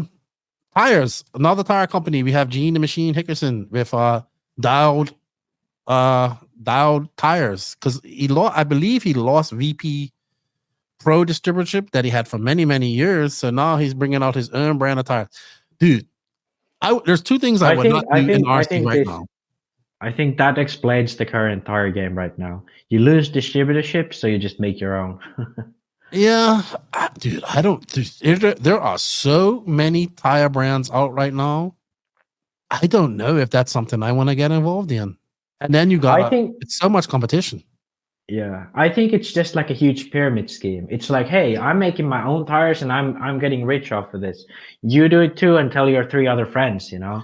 I think it's kind of it's like that right now because it's in Italy. It used to be like Hot Race. Now it's like Matrix. They have other brands like smaller ones. In Spain, there's Ogo, Pro Circuit. In France, there's Jetco, Donuts. Ogo too, because I think isn't Ogo? No, Jetco is Kyosho, Jetco is actually Jetco is like the Kyosho distribution. Okay, and then there's James. Yeah, and then there is Seismic, like Seismic from France as well. Sweep. I don't know if that's still on. That's Asian, I think. All right, let's listen. Yeah. Let's look at this real quick. Pretty much everyone and their best friend has their own tire company. Dowd RC launched Dowd RC Racing Tires. Gene, the Machine Hickerson's company, Dowd RC have announced the launch of their new brand, Dowd RC Racing Tires, designed and developed and produced in the USA. It says they're developed and produced in the USA. I don't know if I don't know if they're producing in the USA. No. I think I'll see Gene this weekend. I'll ask him. The new Ranger tires will be available on March 2024, starting with tires for 8-scale buggy and 8-scale truggy. It will 8-scale truggy will be released next summer. I don't know if these how expensive are they? If they are made and produced in the USA, he's either making them in his freaking what is it? I think they've been developed in the USA, whereas they've been testing treads and all that stuff. I think that's some wording wrong there. But we shall see. I think I'll see Gene this weekend at Epic, so I will ask him. Max, anything else you want to add on this? So just before we close out on silly season, we did a lot of news this weekend, but we had a lot to catch up on. And I think being as we've been going for 2.5 hours, we're not going to be able to do questions this week, but we did answer some of those questions that have been asked. We'll answer some more in the next segment. Let me talk a little bit about Ongaro. He had a blocked engine. No, it wasn't engines. It wasn't. It was the bodies. Matrix bodies. Okay, because he has his own engine from OS already. So I thought he was gonna come out with a new model, but the bodies make much more sense. Yeah. That's why he had yellow. Rico, banana yellow, and white bodies. They've got Matrix bodies coming out. So Matrix hitting it. Matrix going in deep. They're going. You know who else? What other tire company makes bodies? 2 other. Proline and JC. And Hot Race makes bodies. Hot Race makes. Yeah. But ONROAD bodies, right? Yeah. Well, I mean, they will go to Matrix makes also like ONROAD bodies, but I heard like well, I'm not gonna say who I heard this from, but it was basically one of the Italian manufacturers said that if the other one makes something, we're gonna copy it or make better. I could see that. But they have like it's full on like mafia level rivalry, like Italian connection not intended, but like it's a full on like mafia pride war of bodies and tires. Oh my gosh. All right. Well, you know what? That's enough RC news. Let's get on to the BuggyLand X with Max's loud mouse. I was trying to find pictures of Ongara's car, but I put them in there. Oh, No, you but mean the- like actual pictures? yeah, from the race? like on track. Who was taking pictures at that race? RC Special. Okay, let Costas. me. You can bring us into the BuggyLand and have some techno All right. movie So- go on, and then I'll find us pictures. This main interview is brought to you by Techno RC and Beach RC. Techno RC. Techno RC is a championship-winning manufacturer of high-performance 8-scale, 10-scale, nitro, and electric RC buggies and trucks. With a worldwide dealer network, USA and Europe-based headquarters, comprehensive warranty program, and global race support, Techno RC is excellence in RC. View the full lineup of Techno RC race-proven vehicles by visiting www.technorc.com. All right. Thank you to Techno RC for all their continued support. Really enjoying my MT410. Waiting for a wheelie bar for that to go do some more racing. But also, don't forget, Beach RC usually brings you the bench racing Q&A, but we're not going to do that this week because we've been going for so long, and Max is probably tired. Don't forget, Beach RC, we have an affiliate link for that. It's in the written description of this podcast. Please use it. Helps us out. Thank you to Lucas and Brent, and to Brent and Lucas and everybody at Beach RC. I'll be at Beach RC at the end of the month for the Masters of Dirt, and I can't wait. Yeah, use that affiliate link, everybody, please. BeachRC.com, the racers' one-stop online hobby shop. Choose from all the popular brands and variety in stock with super fast shipping and great customer service. BeachRC.com still has the local hobby shop feel with all the benefits of the internet. BeachRC.com is the exclusive distributor for Ultimate Racing, JQ Racing, Pro Circuit Racing Tires, Nitro Lux Fuels, and Assault RC Performance products. So fill up your cart and check out at BeachRC.com today. Alrighty then. We are ready for the BuggyLand. BuggyLand X took place in Madrid. I don't know how Fuencarral. I don't know how to say that, but this is the Fuencarral. See, Max knows how to say it, and I don't. This is the brainchild of Miguelo, who doesn't get the credit that he should as being as one of the best track builders on this planet, because he does build some beautiful, absolutely beautiful tracks. And this is his track that he has built. This is the 10th iteration of this race. He also has done 2 races in the USA as well. But we're going to bring up and show you guys a little bit of this track. This is actually A2 of the race, which was very controversial, by the way. So anyway, this race attracted all the big stars in 8-scale racing in Europe, and Salty Joe all the way from Bermuda, except Ronafalk. Obviously, Ronafalk wasn't there because he doesn't have a chassis sponsor. And we saw, basically all the top guys. We saw the Killick brothers. We saw no Bruno Coelho because he's at the Rome, that Monaco race in Rome, that touring car race in Rome. We saw the Killicks, JCC, the Parentes, Robert Battier. Joao Figueiredo showed up on qualifying day. Who else was there? Savoyard was there. Jordan Lott, who I want to talk about, who I think is now the new top French guy. Boots was there. Who else was there, man? Let's see. I have Becker. Who else was there? Max. It was okay. So we have Marufalo. Pretty much everyone. Barton. Except for Ronafalk. Yeah, except for Ronafalk. So A2 was kind of heated. Well, let's get into let's show everybody the track. What do you think about the track, Max? I'll add this to the view, and we will watch this race while you think. Yeah. So, have you been to this track before, Max? I've been. How many times would I say? At least twice.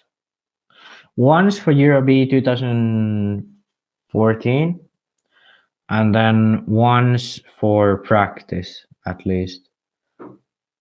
before the Euros in Portugal in 2018. So at least twice.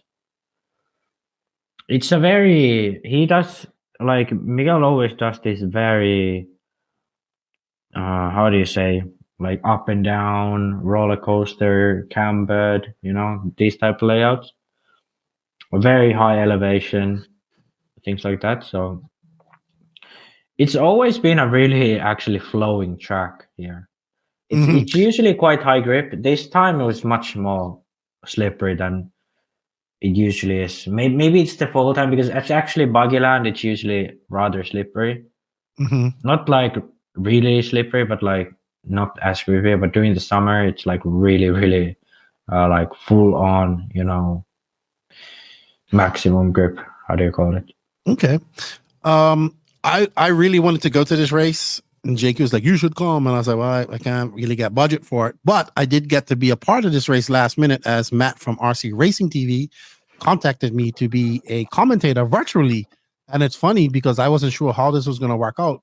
And then when people started asking me if I'm at BuggyLand, I was like, "No, I'm at home doing this." So I got to call a race with Nick. It's been a year, so I haven't called a race with him since the Worlds. No, that's a lie. Since last round of RCGP. So I woke up and I was just here on my computer at home, and I was calling this race with him, and it worked out pretty good. It was a little bit difficult because you can't see him, so it took a while to get our cadence. But I thought the track was absolutely amazing, man. It's up and down. He did a complete rebuild for it, as well as I'm told. And man, this guy builds some really great tracks. I got to see his track at IBC at the B-Buggy Arena. It's very good. So he does build. He has a unique style of building his tracks that you can tell. Like you can tell a Mugello track. Oh yeah, it's always that up and down. You know, like here, instead of having just a downhill and then a double, there's like stairs, and then you know a little dip. Then you have the double off cambers, and also this like he always has these. A few very high speed sections, especially like the right side and the back straight. Oh yeah, the back straight with those jumps. Those jumps are so fast, as we see. This is the start of A2. A2, yeah. This is where all the controversy started. Like that section's hard. I would be jumping over those matrix banners and into the back. So many people do. All right, so this is actually Canas and Ongaro right behind them, and I think that's Killick right there behind them. So I just want to say that I really do like this track. The entry list was stacked. This is probably the last. They say that the Reds GP will have a good bit of people as well. At the end of the next weekend. It's been growing every year. So we might get to see. And the Ongaro race. That's gonna happen now. No, it happened already. Oh, ads. Sorry, it happened already. It did? Yeah, it happened the week before this. Oh, so no one went? That's why I missed it? Well, it rained and a lot of people stopped going because Joseph and Robert were supposed to go. It rained really hard before that and a lot of people skipped out, but it happened. But also didn't have coverage, right? So here we are. Okay.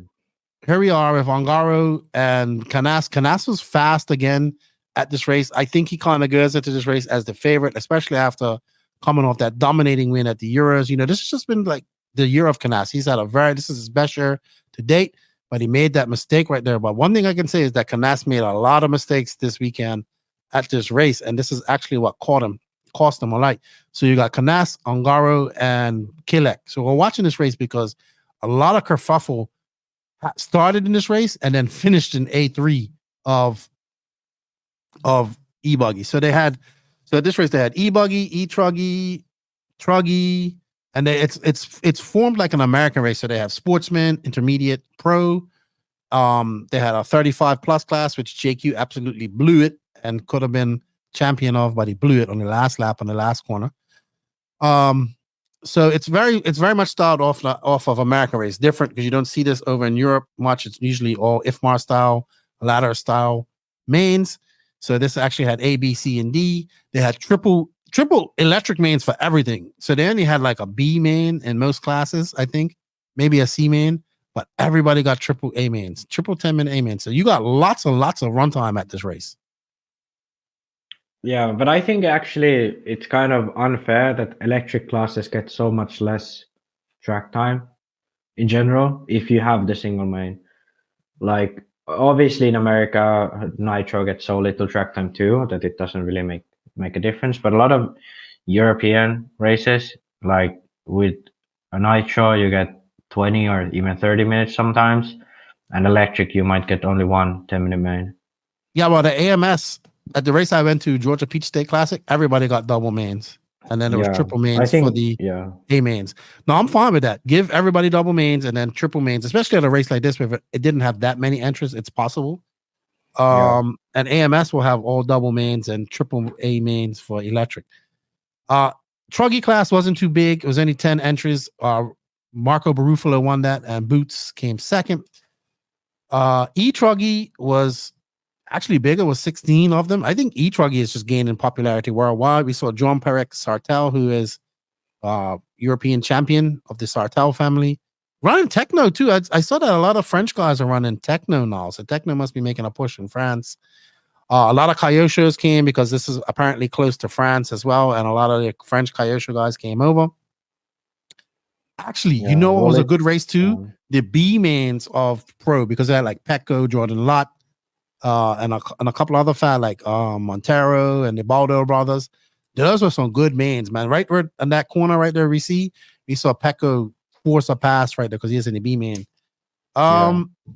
Yeah, man, it was a great race. Salty Joe was there. He was giving me updates. He said he enjoyed himself. He said it was a little bit hard because they kind of, what they should have done was put they should have had a Nitro man, Electric man, Nitro man, Electric man. He said, because he had to like, he was like in Sportsman Nitro Buggy. He had to race that B main. He bumped up.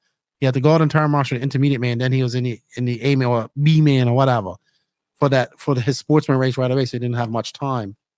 But let's talk about the pros because that's what we're here to talk about.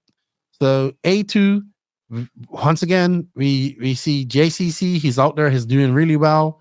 But then I think coming up soon, he makes a mistake, and then him and Burak got caught up in a mess, which I actually think was fair racing this time. I think it was no real big thing with Burak. I think he was racing fair. I guess we'll wait till that comes up and we'll talk about it a little bit more. It should be coming up soon. But this segment of the track, Ongaro was so fast, man. That back section, he was able to make up so much time. And what I noticed was Canas was so much faster in these corner sections right here, the middle of the track and all that stuff. In Nitro Buggy. They also had a 60-minute Nitro Buggy man, which proved to be great for Ongaro because he drove really well. There we see Kilek. That was a beautiful pass by Kilek right there. Kilek is so fast, man.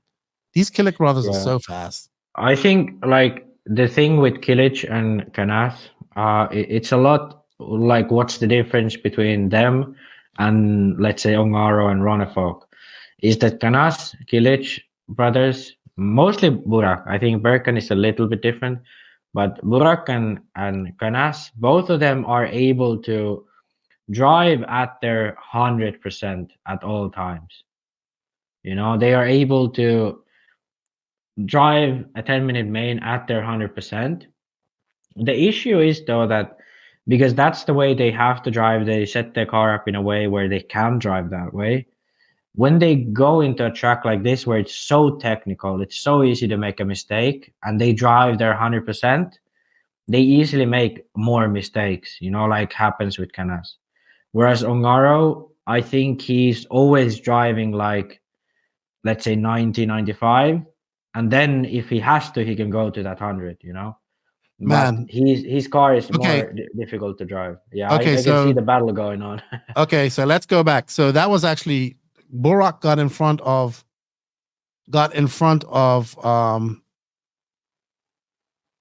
let's see. Hold on. Oh, shucks. That's way too much. Back to an ad. Sorry. That's a little bit too much. Yeah, way too much. Let's go forward a little bit.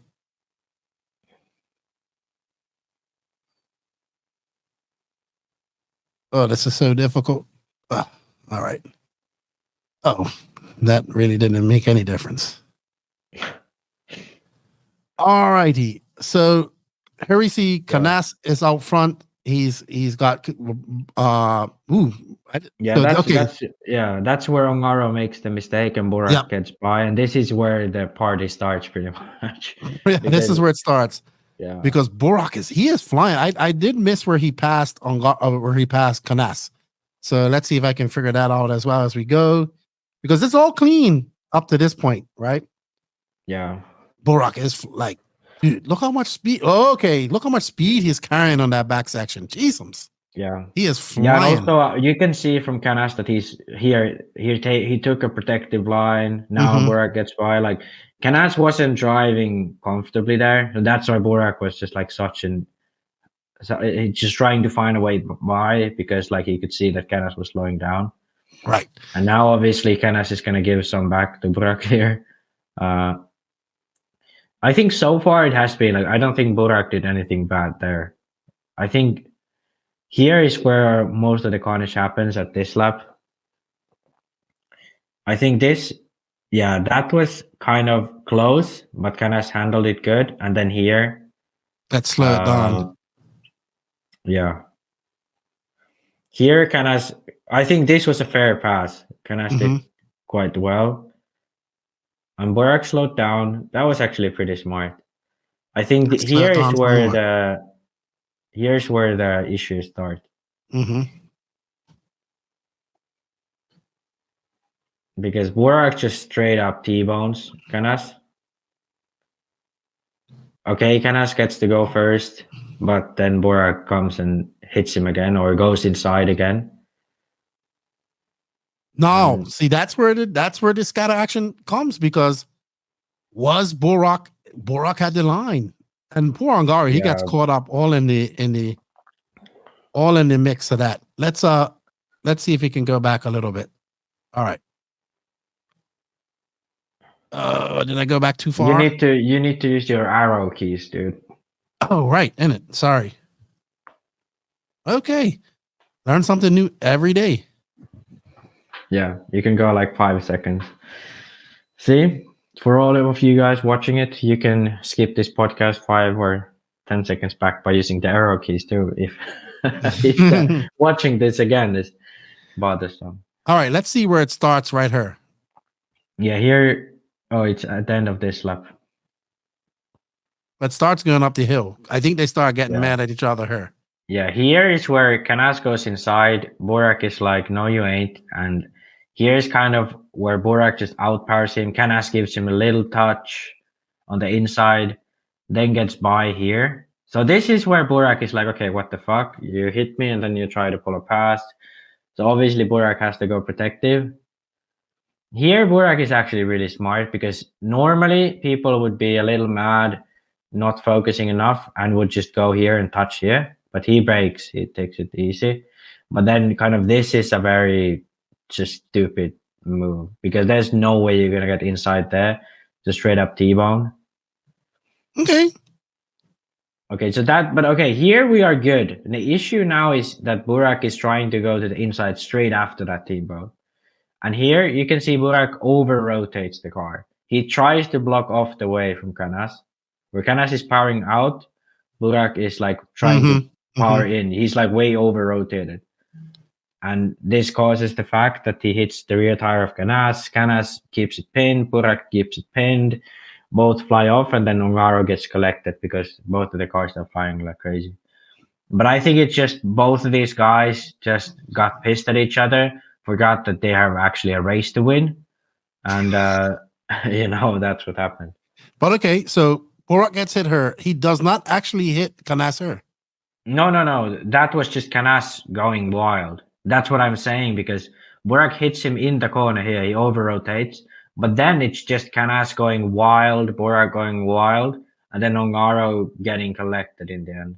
Yeah, but none of them hit Ongaro. I think he just kind of got frazzled. No. I think he got hit in the air. It's hard to see, but I think because he car landed very weird.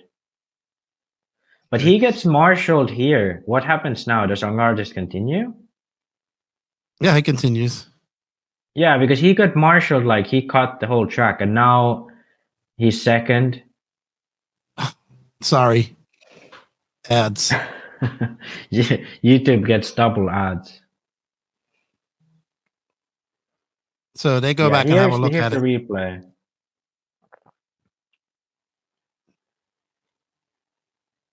No, actually, Ongara doesn't hit them. That's I surprising. know. He just gets frazzled. Yeah, but then he effectively cuts the track. Because the Okay, marshal JQ just Jr. hits him. Okay, JQ Jr. No, but I didn't know about that.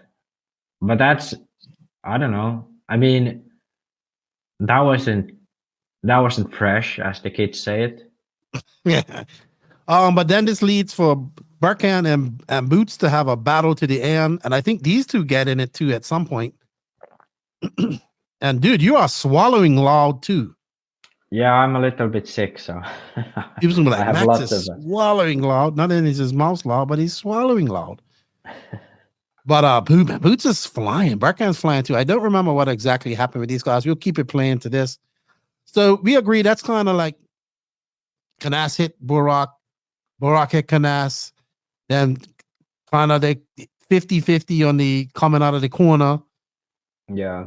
But then Canas, he made the mistake of hitting the pipe and doing that. I think that was all on him after being frazzled.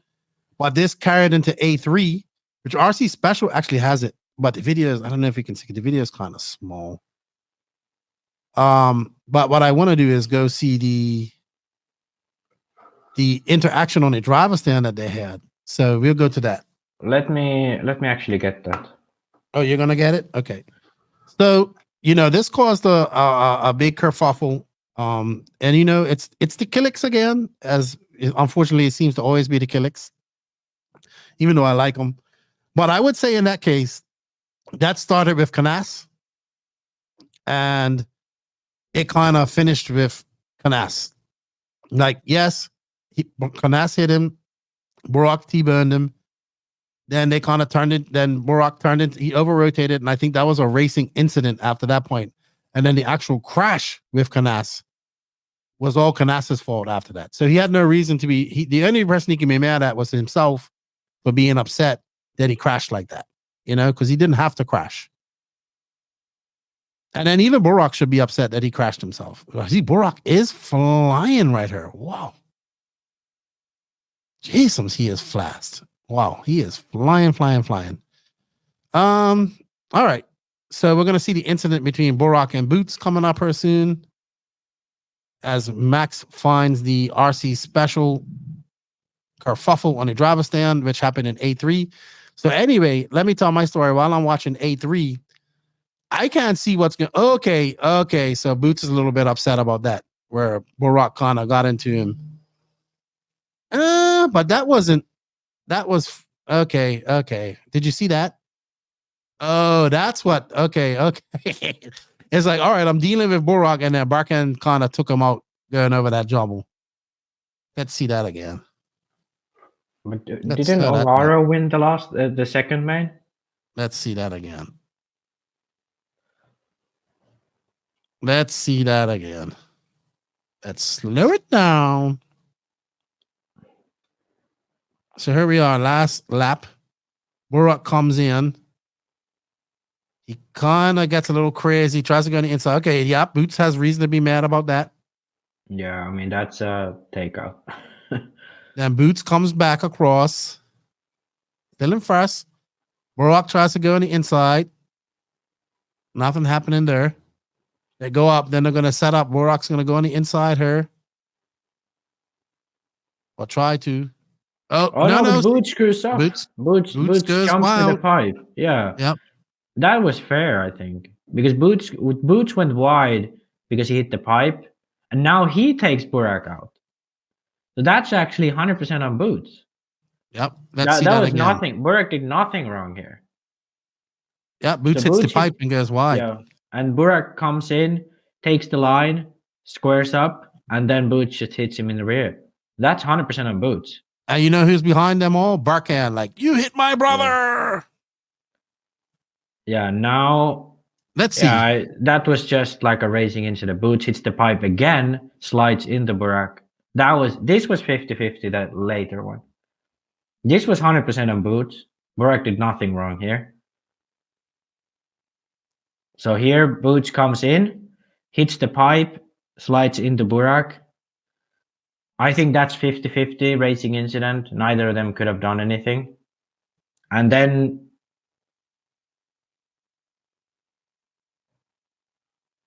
I don't know. I think that was unfortunate. I don't know. Boots was out of sequence. Berkan came in a little bit too hot, I have to say. But Berkan had that line going in there. Yeah, it was. Yeah, and there's lots of things happening around. Boots is like, look at Boots. He's like way out of sequence. Mm-hmm. I have to be honest here. Like, I've seen the Kilich brothers, both of them, do a lot of dumb shit. But this ain't it. Like, this ain't the dumb shit. Like, that was 100% on Boots. Most of it was his own fault. This last one, I'd say, was just unfortunate. Yes, Berkan could have, like, broken and squared up and so on. But, yeah, I don't know. And here, Boots, like Boots just fucks himself here at this point, after the crash. Same with Canas. I don't think he has any right to be more mad than any other. Well, he is big mad. Big mad. Yeah, well, he was big mad. But should we take a look at it now? Yeah, hold on. Let me bring that up. We are geeking right out on this. We are like ESPN, slow-mo and everything else. All right. Let's go. Okay. You can see it, right? Yep. So this is from RC Special. Let me actually put it a little bit back because the first takeout already happened. So Burak is here. I think he's in 4th or something. 2nd, 3rd, 4th, something around there. Yeah. Canas takes him out. Burak, what did your video Burak stop? Gets the stop and go, and now he also passes Canas like that. Okay, you're gonna have to go back because we. Have. Okay, it mine froze, so I missed it. Can we go back and see it again? Okay. Yeah. So basically, Burak overtakes Canas after he's cut the track. Right there. Now they hit. Canas is fucking pissed at this point. So what happens is he jumps inside the pipes, flies over. Okay. Burak has got a penalty.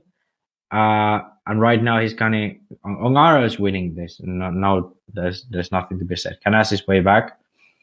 Burak comes into the pits to serve his penalty. Okay. Comes out the pits right in front of Canas. Okay. Canas hits him again. Cuts the track where Burak cut the track last time around. Steers straight into Burak. Okay. Right here, they're battling a fucking 100-0 takeout. Both stop their car. Canas goes and tries to throw hands to Burak. Battle stop his car in the middle of the track. Pushes Canas away back to his position. And then they all continue racing. I send it back. Rewind that. Rewind. I want to see that again. Okay, so basically it all starts from the beginning. Yeah, I want to see where Burak hit Canas from the beginning. I want to see that again. Okay. No, it actually started out. Canas hit Burak. That's how it started out. So it starts out right about here. Okay. Here, Canas is behind Burak and hits him here. Let me take it back a little bit. We go half speed. We don't need the point. Oh no, what happened? Okay, we're at half speed. Canas is really close, crosses over, hits Burak, gets under his wing. Burak just like, okay, this guy again, cuts the track. Okay, not cool. But he gets a penalty for cutting the track, which is what he should be cutting. Go back to the cut track. I missed it. Sorry. Yeah. Go back 5 seconds. So here's where Burak gets taken. Yeah. Gets taken out, and then he just goes over the track. You can see it on the bottom. Just goes over. Okay, but he doesn't touch Canas. No. He hasn't touched Canas yet. He touches Kanas first time here. Okay. Now he gets by Kanas. Burak brake checks him and they both crash. And now Kanas is like pissed.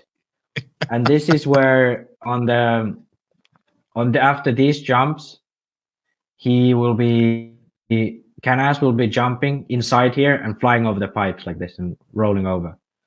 Okay, so now half a lap goes by, so I'm gonna rewind. What do you call it? Now Burak comes into the pits. Okay, this is after the incident. This is the penalty for cutting the track. And luckily for us, as this we have this huge thirst for drama, they come next to each other out of the pits. Okay, and this is where the craziness starts.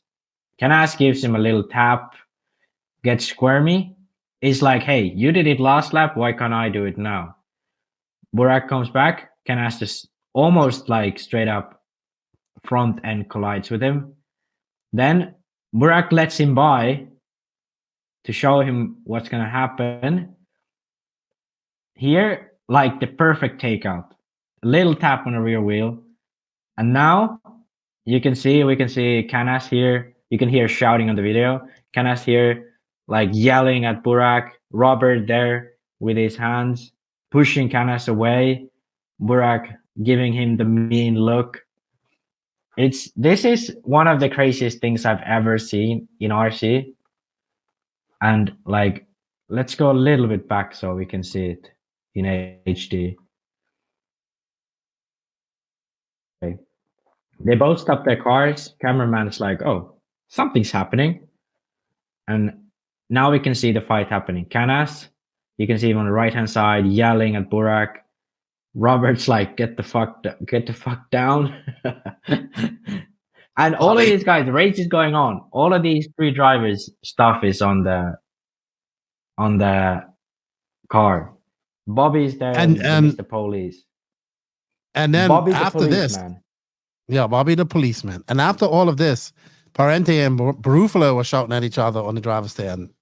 So yeah, lots of action. E-Buggy gets people upset. I think because it's such short mains, right? So people are more emotional. Yeah. Now that I looked at all these incidents, I actually think that Burak was not entirely 100% in the wrong for most of these. Yeah, the cutting of the track and this T-bone on the left-hand side, those were ones where he was just... Yeah, but Kanas should have got a penalty for hitting him or should have stopped. Yeah. Like 100%. Kanas did as much, or I'd argue even more wrong than Burak did. Incredible. And even Boots, like he was doing silly things there. Like I thought that Burak was doing something stupid, but now that we actually did a deep dive, I mean, I don't think he was the one to be like, oh, you're the one who's in blame. So yeah, that was some in-depth analyzing. But dude, did we have some drama? That's like almost a fight broke out on the driver's stand. So what's funny about that, right, Max, is I'm calling the race, right? So I can't see any of this stuff, right? And I'm there like, okay, I can hear the Spanish guys making off like, and I'm like, and Nick's like, oh yeah, they're getting excited. And I'm like, something's going on. Something is going on, right?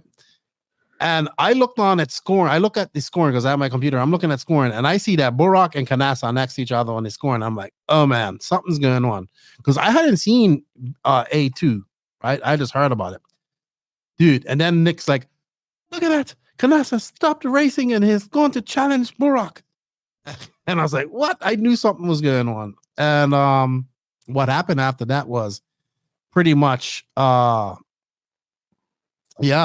said that Kanas asked him if he wanted to go outside. I don't know, man. I don't know if Kanas. I watched Burak arm wrestle a grown man at WrestleMania at the World Slasher at the banquet.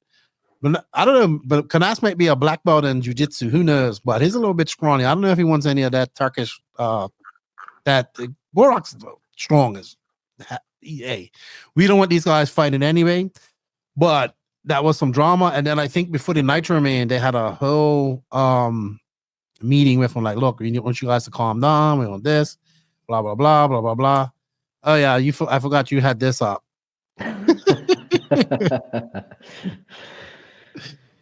Oh my gosh, that was in our Discord. If you guys haven't joined the NNRC Discord, then we have obviously, then we go. So after all of that, and then we watch JQ blow it in the 35 plus. Oh man! So by the way, Ongaro won that overall. He won that. So congratulations to him. But with all that drama, Ongaro won that. He's just like smiling, like, oh yeah, no problem, mañana. Ongaro is like, he is like, I have never heard him have any conflicts with anyone. Like on the down low behind the scenes. RCGP with Canas. They were shouting at each other. Oh yeah, they were getting upset with each other. Like I've never seen Ongaro get upset, but I saw him at RCGP. Okay, well that's the one time, because I've never seen him get, like, I've seen him be disappointed and so on, but I've never seen him be like Papa Culo, you know, yelling at the driver's stand. Okay, I have no idea what that means. But let's go to the A final here, which was 60 minutes. I think that Canas is at this point, like, he's, you know, like I know my Latin people, and he's probably hot-blooded right now. He's young. He's probably not, you know, he was upset that he didn't win e-buggy. This is Spain. This is his territory. This is his turf, right? And he wants to win this. And you know what? I thought he was going to win this because he was driving damn good. But let's start this. We're not going to watch, obviously, we're not going to watch the whole 60-minute main. But also there was some discrepancy with the start. Let's rewind it back. JQ. Oh, I'm still got this on slow motion. Hold on.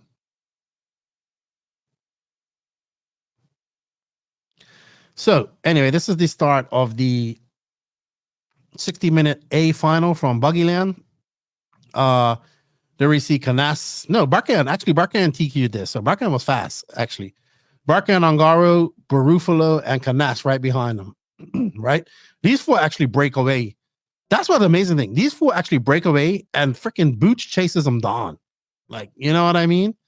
But going back to JQ. JQ was in the 35 plus. He TQ'd all 3 rounds. He gets a bad start twice because they had to restart the race twice. He's waiting for the turn, and when everybody's leaving, and the lady says Salida. Anyway, typical JQ. In typical JQ fashion, he comes back to the end, makes the overtake, makes a mistake on that corner going to the straightaway, and the guy beats him. But he still had a good time. The first thing he messaged me, I messaged was like, "You blew it. I am ready for AMS 40 plus."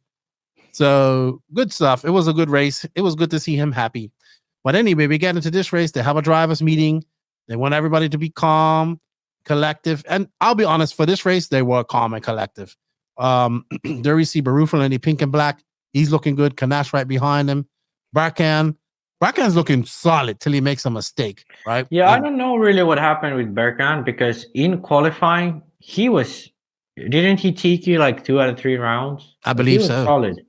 And like, what happened in the main? Because he was really, after the beginning. Yeah, but he didn't even catch up anyway. I think Borak ended up finishing in front of him, and he started 9th.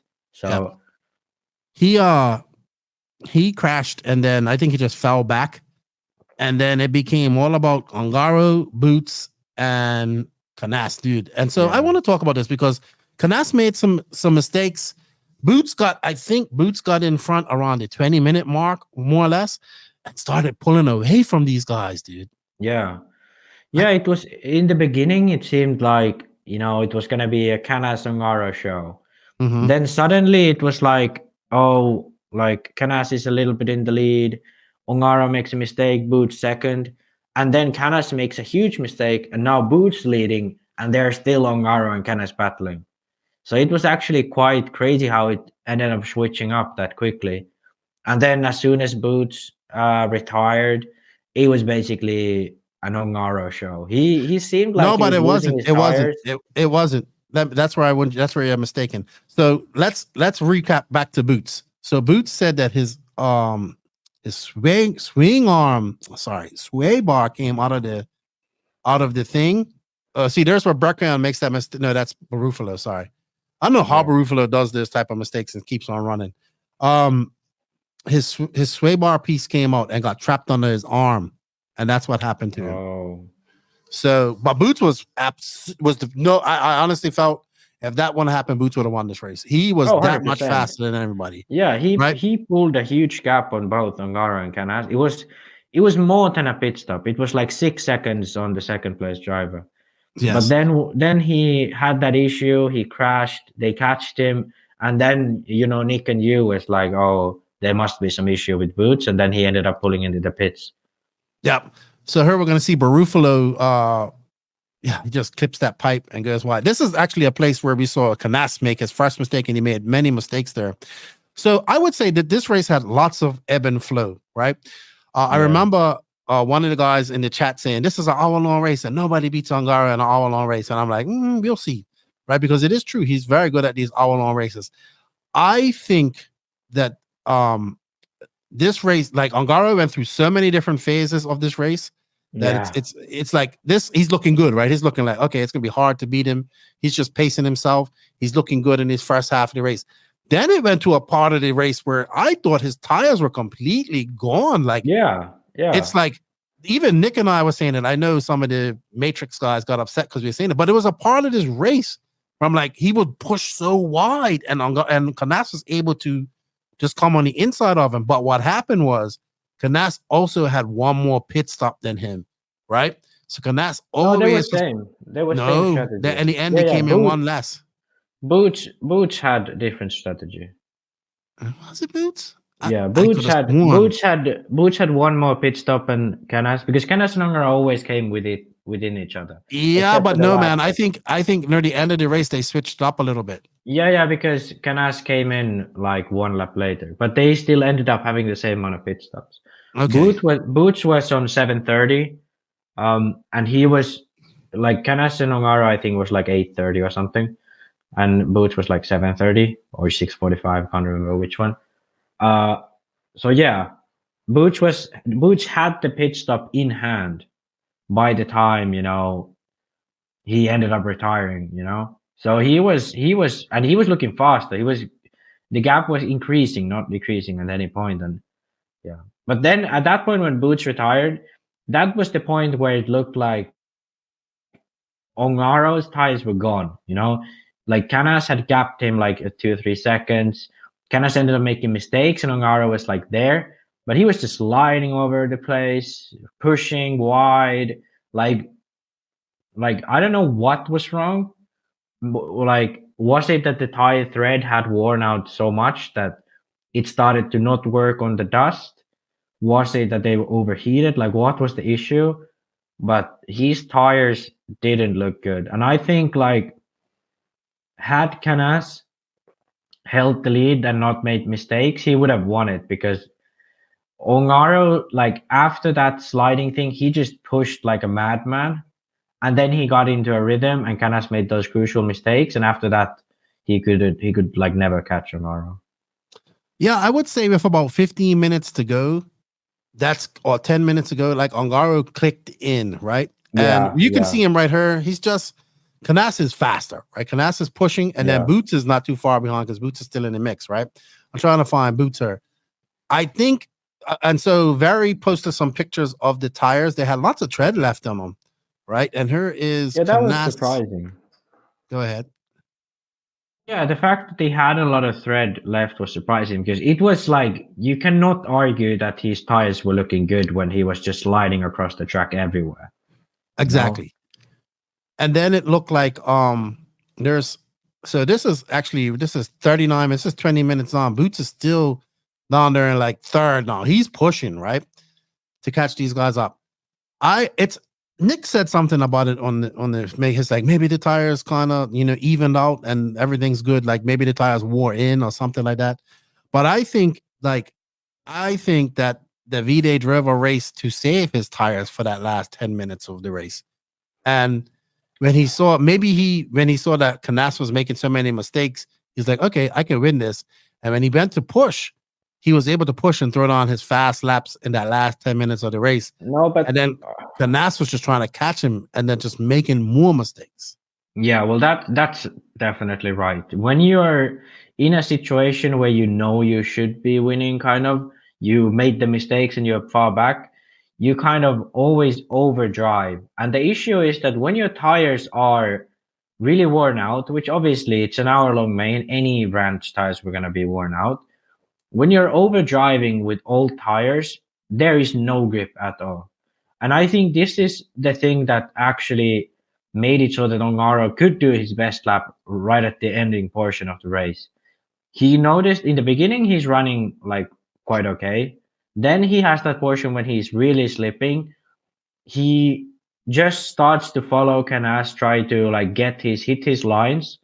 And I think what happens with tires when they're like at the end of their life is they start to, hold heat much better. It works with the heat, not so much the thread. So, for example, like in Finland, even on really dusty tracks, we often get the best laps at the end of the main when the tires are absolutely slick, when it's hot weather. And this is because there's a lot of thread left on a lot of contact patch. A lot of contact patch on the tire. So when you're driving in the line, you're driving within your limit, you're in the mode, you can like go faster with the slick than you could. This is the same thing in 10 scale, the way they drive slicks in those, because they make the track so easy and like the speed so fast that, by track easy, they make the grip level as consistent as possible, that you can do laps with that. When it's like a really bumpy track, slow speed stuff, it's hard to do that with a slick because you can't keep the heat on the tire. But on more fast flowing tracks, you can always keep the heat on the tire as long as you like don't make mistakes, don't push too hard, keep the car within its limits. And I really think that's what happened with Ongaro. He clicked, he found the balance he needs to do. And the thing is, it's not like you find the balance and that's it. It's basically you find the balance where the car works, and each lap it gets better and better and better because the tire heats up more. You can't really overheat the tires. So the more heat you get on them, the better. So each lap you do without mistakes within the line, you land all the jumps perfectly, you get the acceleration right, you don't have any overslides, anything. Every single lap after that is better. So I think that's really what happened with Ongaro. He found that and then he kept doing it. And then, like Hannah said, nowhere to answer because he has to try to find it, but he's overdriving and he will never find that, space. Yeah, just real quick. We're looking, this is when Boots started making his charge to the front, right? He gets past Canas and he's now chasing down Ongaro. 32 minutes left on the track. So let me ask you something, Max. Do you feel that extra 15 minutes is what benefited Ongaro in the end? Yeah, I think so. Because if it was a 45-minute race, Canas would have had a touching distance at the end, which would have, in the end helped Canas because he could have just like pushed like a madman and, tried to catch him. Mm-hmm. And I think that because in the last 15 minutes, that's where it benefited Ongaro that he could just be in his rhythm. Like here, there's 5 minutes to go. Ongaro is 5 seconds behind Canas. No, this is 20 minutes to go. Yeah, that's what I meant. Oh, no, I meant like if it was a 45-minute race, it would be 5 minutes to go. Well, let's go look at where it is at 44 minutes. Yeah, this is where Ongaro goes by. So this is 44, 15 minutes, 50. I think this is where Canas makes the mistake, which lets Ongaro by in the end. See how wide he went just now? Yeah, I mean, he hit the pipe. This is when I was there. Like, this is, he hit look the pipe there, but still. No, he didn't. Yeah, and like just so as soon as he loses his line, he's like sliding everywhere, But then when he gets back into the rhythm, he's doing well. So I'm pretty sure it was just like the tires were ending, but he was just doing so well that he drove around it. But I mean, I don't wanna be like, oh, we bashed. No. Because I have to be honest, this was their best race tire wise so far. Absolutely. I would agree. This and obviously probably Montpellier. Richie won. Yeah, Montpellier, but I think Montpellier is different because, like, I think everyone is kind of struggling with tires there. But here, like, it was a 60-minute main. Like, they managed a good pace around the whole 60 minutes. They didn't wear out. I think they drove a very smart race. Yeah, I think he did. Like, Canas had an advantage with the tires. I think that is still a fact. But I think this is by far the best showing Matrix has had, because I think it wasn't like it was a Canas blew out or anything. No, like they straight up beat them over 60 minutes. I think this was a very well planned race by Ongaro and his dad. I think he drove. You're looking at exceptional racecraft. He knew when to push. He knew he was like, okay, I think like we'll start seeing, and he waited for Canas to make those mistakes. He saw it, and then once you get that confidence, right, you're able to push harder. And this is where Ongaro, like these 60-minute finals, we're seeing him shine. Like Chet said in the there's Canas right there. He made a mistake. Yeah, I think this is the thing. Ongaro pitted, then Canas pitted. They pitted like one lap apart. They weren't the same strategy, but they were one lap apart. And I think now is when Ongaro gets by finally. And Ongaro was so fast up on that back section right there. Yeah, we did see him make a mistake there. He did see him make a mistake there, but hey man, great drive by Ongaro, great racecraft by this guy. Amazing. Like I thought it was like amazing that he did well. Great showing for the Matrix tires as well, I would say. Like you said, best performance for them. But I think he drove a race which allowed that to happen as well.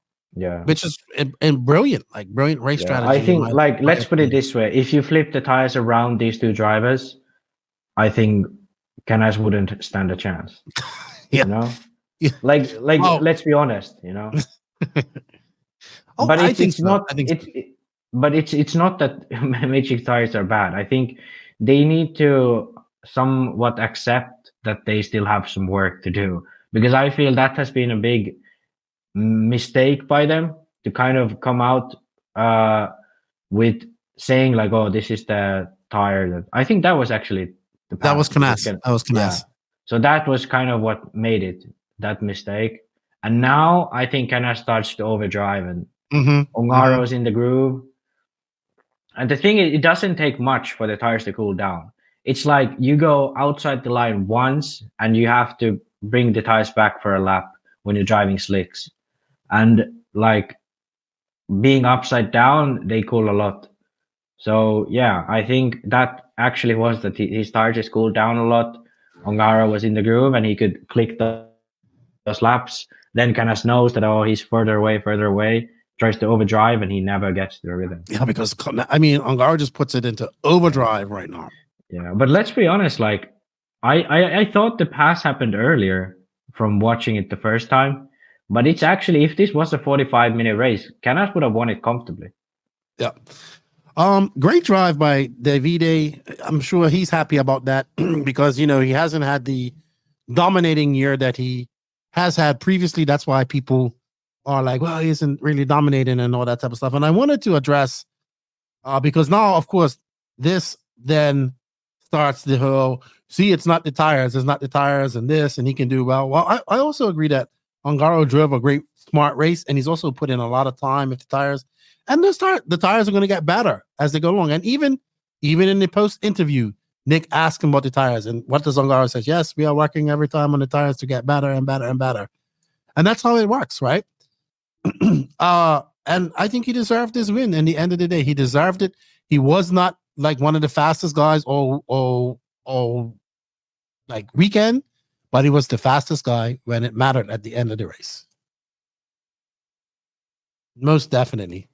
As we watch the last 10 minutes here. And I think, Canas just started making too many mistakes and I think that's the issue, the overdriving. When you are like overtaken at the very end of the main, and like it seemed like it wasn't that hot weather, I don't know how hot it was, but the track doesn't seem like it's offering much grip.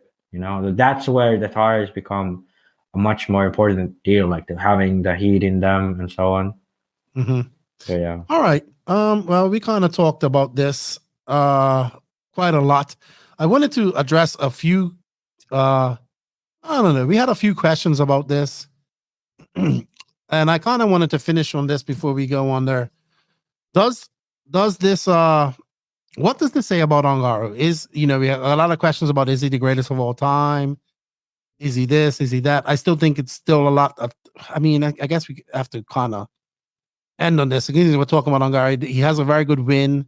Obviously, he comes off the win and at the Worlds. Where does this put Ongaro on the all-time greats? Because this was a great drive, man. It was a great race. It was a great drive by him. And I think I give him so much credit for winning this race. But does him winning the Worlds, him winning the 10 scale Worlds, does this put him in the greatest of all time categories? Yes, definitely. He's going to be talked about as one of the greatest of all time. But he still is young. He still has a lot more things to accomplish before he can do that. Yeah, well, I'd put it this way. If you think for the past 10 years, there aren't many drivers who have been able to do what he's done, Like, first of all, win in two separate classes. Like, yes, people have won in two-wheel drive and four-wheel drive, but I'm talking two different whole disciplines. Coelho has won in off-road and on-road, okay? So he's definitely a match for Ongaro. Coelho has also won in 8-scale off-road for Euros, which Ongaro has not been able to do. Mm-hmm. So I think like I'd put Coelho higher up than Ongaro. I think that's a fair assessment to make. Like if we're talking all-time greats, like I think Coelho is still the great of our current time overall. Off-road specifically, Ongaro by far. Like you can say Ronefalk was the great of the mid 2010s, but I'd say since 2017, like Ronefalk has been way overshadowed by Ongaro. And I think there's no other driver who's close to those two. Well, you know what Ronefalk has? And I because this was a question on while we was doing this commentary. I think there's still something missing, that besides the European Championship, he has yet to win in America. And that is true. Ronefalk has won multiple times at the in America as well. He's won DNC twice, the Nitro Buggy. He's won it in Truggy. He's won E-Buggy a few times. He has 3 European championships. He was very close to having two championships last year as well. And I will say this, that Ronefalk has won on various different chassis. He's won on Kyosho, he's won on HB, he's won on Mayako. But I think those things are like, you can't expect someone who's been a pro for 4 years to have won on many different chassis. Well, it's kind of like this, and I brought this argument up too. A lot of people will argue that Lionel Messi is the best footballer in the world, and it's hard not to argue against that. But I disagree. I happen to think that Cristiano Ronaldo is probably the best footballer of our generation, this generation coming up. And why I give that to Cristiano Ronaldo is because he's been able to win in almost all leagues, and he's still playing at a higher league of football than Messi is right now. Cristiano Ronaldo won in Spain. He won in England, the hardest league you can play in. He won in France. I don't know if he played for France. He might have. I can't remember. He's won in Italy multiple times. So, but the only thing he hasn't won a world championship. He hasn't won a World Cup, which Messi has. But Messi will always go on, always won. He's won more. People say he's won more awards and all that stuff. But also, Messi spent almost his entire career in Barcelona, in a time in Barcelona was the best team in the world. You know what I mean? And here's the thing. I think Ongaro is about 22, 23 now. I do think he will win in America at some point. I hope he starts going back to America. He TQ'd DNC. Yeah, but he didn't win it. Yeah, I know. He finished on the podium, but he didn't win it. I know, but it's not like he's not capable of doing it. Yes. I But think it's just that he's not done it, you know. Yeah, I think he's going to do it. But he Yeah. still has a lot to write in his career. You know what I mean? Yeah, He is I think still very early in his career. You got to remember that he finished what? He finished 5th at the 2016 Worlds. He was what, 14, 15? Yeah. And that was in America. Yeah, he was in America. He done well at that race. And now he has I think he needs to get a European championship, which it's going to be at his track next year. So that's a good chance he can do that. And we're talking about a guy who has another 10 years or more left in his career. So it's hard to put him. But with that said, he is the first ever back-to-back world championship, longest reigning world champion as well. Obviously, that happens to do with COVID. And right now, I would say after the win at the Worlds and whatnot, and being a current double-time world champion, he is probably one of the best all-around off-road racers in the world at this point in time. Oh, yeah, 100%. And if you think, like, how many worlds does Tebow have? 2 or 3? Mm-hmm. Cavalieri has, I think, 4. Craig has, I think, 1. Mayfield has 2. Like, Ongaro is already at more worlds than a lot of these guys who have been considered the best of the 2000s. Yeah, we have the Masamis, we have the Pavidis, these guys who have like, what, 3, 4, and then Masami has like, what, 15? I don't know. And I don't think anyone's going to break those records because the times are very different. Mm-hmm, mm-hmm. We have Naoto who has like, I think 6, I think, or 7 even. But that's all on road, very kind of small discipline. Whereas you could argue that 8 scale and 10 scale are the most difficult ones to win the worlds at.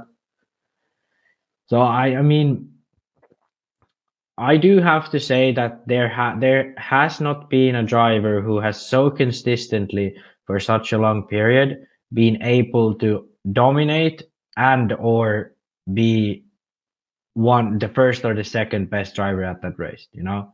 So because Ronnefog has had times where he's dominated specific races, like 2013 Euros, he was like TQ'd all 5 rounds. 2014 Euros, he won by like half a lap. Like, yeah, those were times where he was like straight up dominating. In 2016, he was looking really solid until he had an issue. But that's like, Ongaro won like every single race that he went to for almost a year straight, you know? So, and the way he did it, he won the Euro warm-ups by like a lap, and there was all the top drivers of Europe there in 2018. Yeah, Coelho ended up winning the race because Ongaro started in 13th in the main at the Euros. But the warm-up, like, Ongaro won by a lap. And that's the type of thing that not a lot of drivers are capable of doing. And Ongaro has been doing it for 5 years now. That's, to me, why he's so impressive as a driver. And the way he does it, it's not like he has the fastest equipment. He TQ all 5 rounds. He's so far ahead of the field, and then he cruises to victory. A lot of the time, like here, he started second. He didn't TQ, you know? He's up there, but he's not like straight up the fastest guy around. But the way he drives the 60 minute, especially, a lot of the way he drives in 45 minutes, how good he is at racing other people too. Like, he can take his time, find a way to get by, and then start clicking laps, not lose his composure.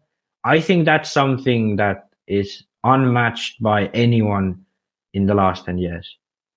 Yeah, I wouldn't argue with that. All right. Yeah, I think like there are aspects that Ronnefog or Savoia or Robert, who are like the last big ones coming from Europe. To some extent, you could put Boots in that list too, winning 2 European championships. But those are, I'd say, the 5 last, you know, big guns from Europe. Canas will be like the new age. Kilic brothers most likely will join Canas in that. But yeah, I think like of those lists, of that list, I'd have to say that like nobody's done what Ongaro has done. Dude, Morrow was so happy. Look at him. Yeah, he was super happy. I like Morrow. yeah. All right. He lives with it, and like he has so much passion for I RC, know. you know. He's fun too, likes to joke around. And then what the funny thing is you see how much love he gives his son. Like he's always hugging him and giving him a kiss and all that type of stuff. And all right, so that was a exceptional victory for Ongaro. Well done to him. Good run for Marco as well. Burak coming back to third. Great victory for him.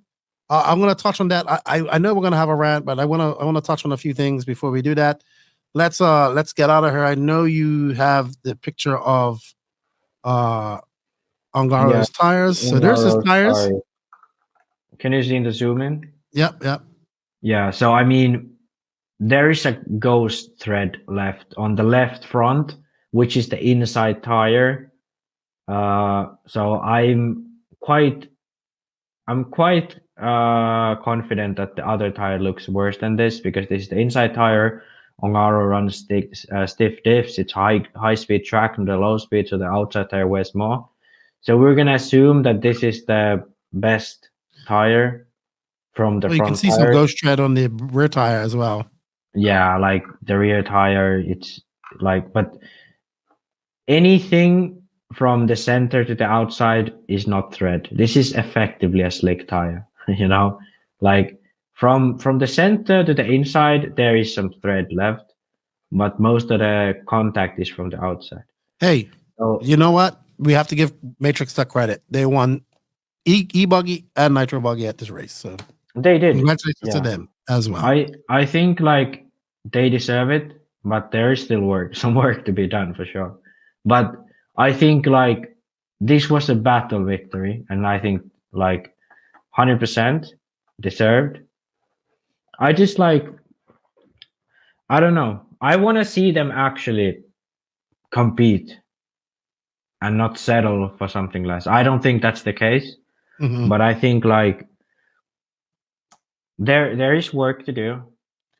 What would you say have been better so far?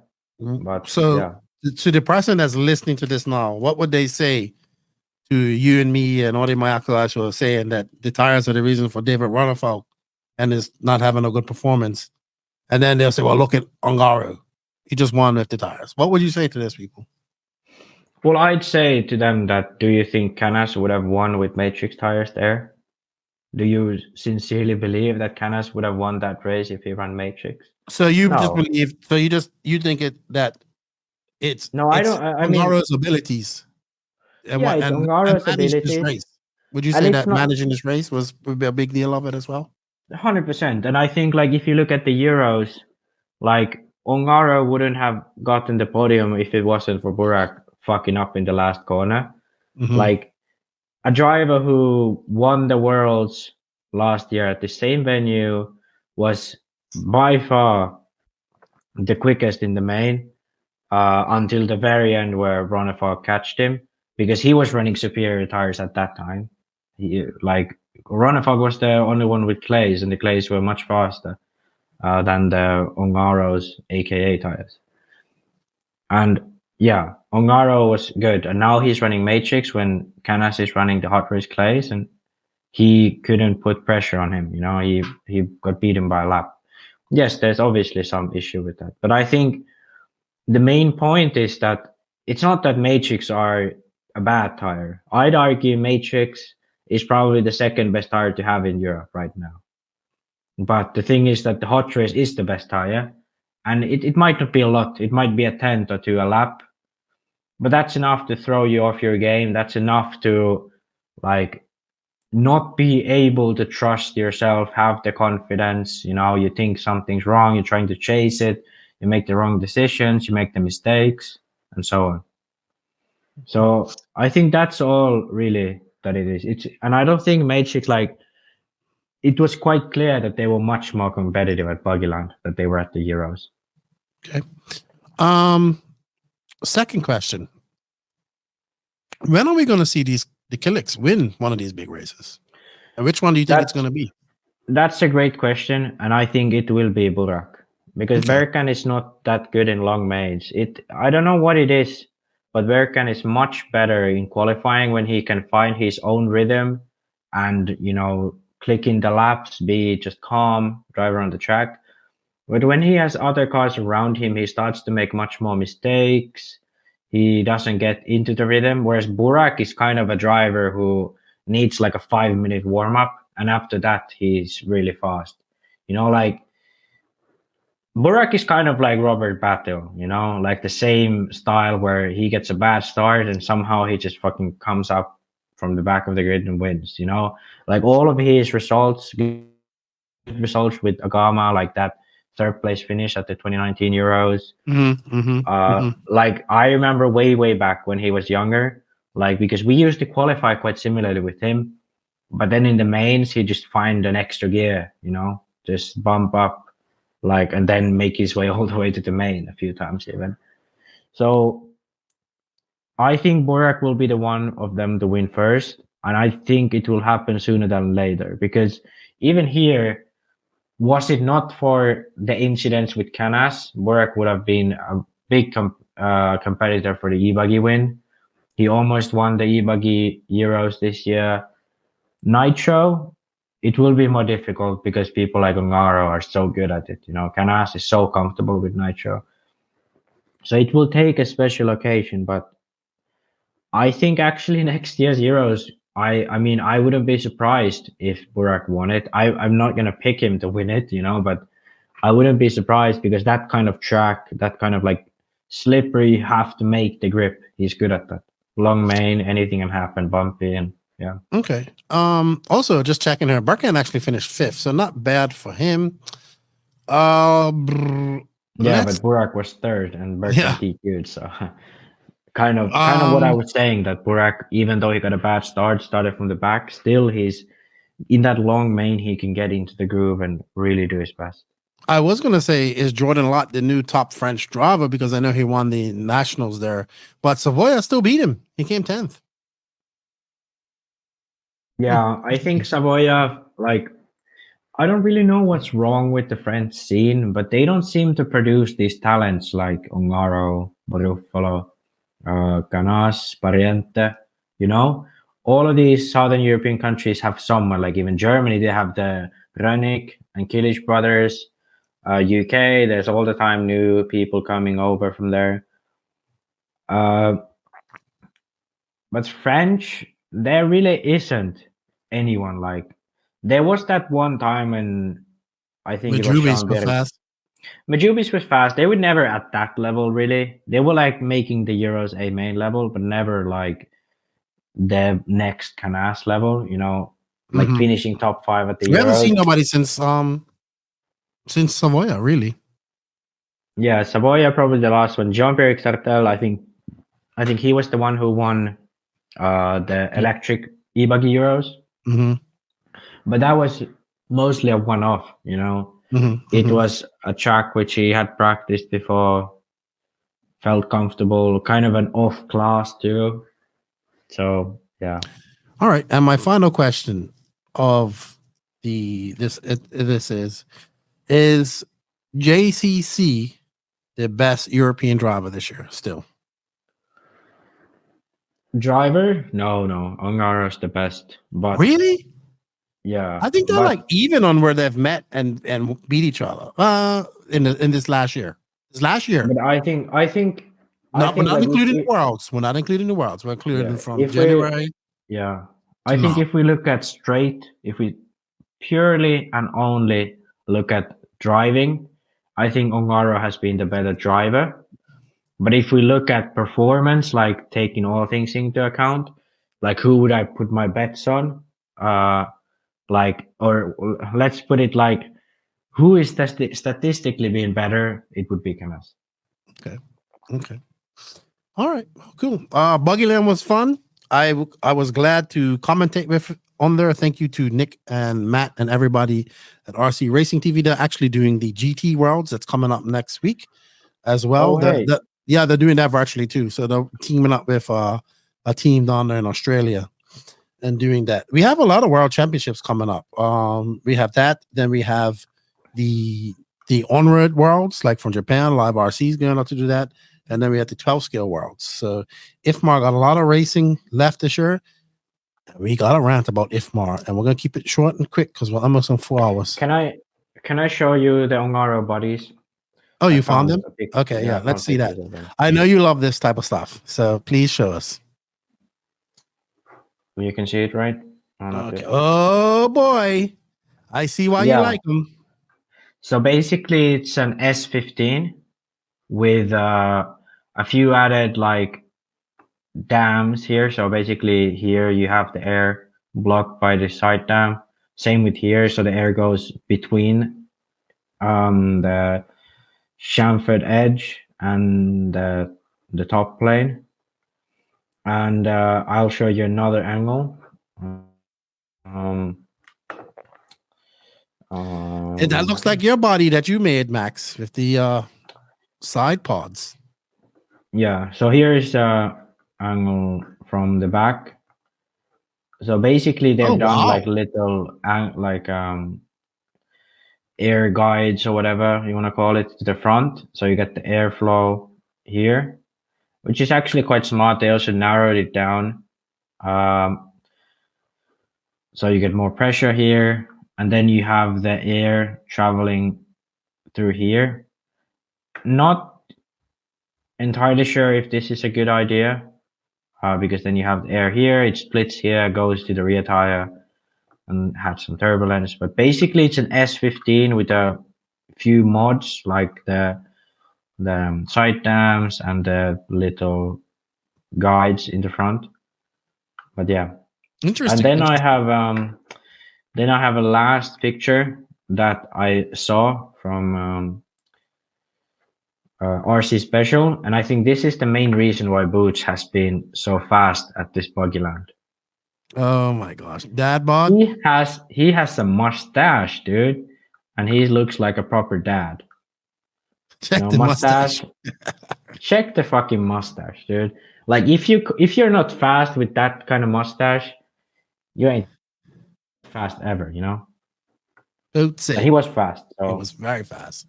Rejuvenated his career in 2023, in my opinion.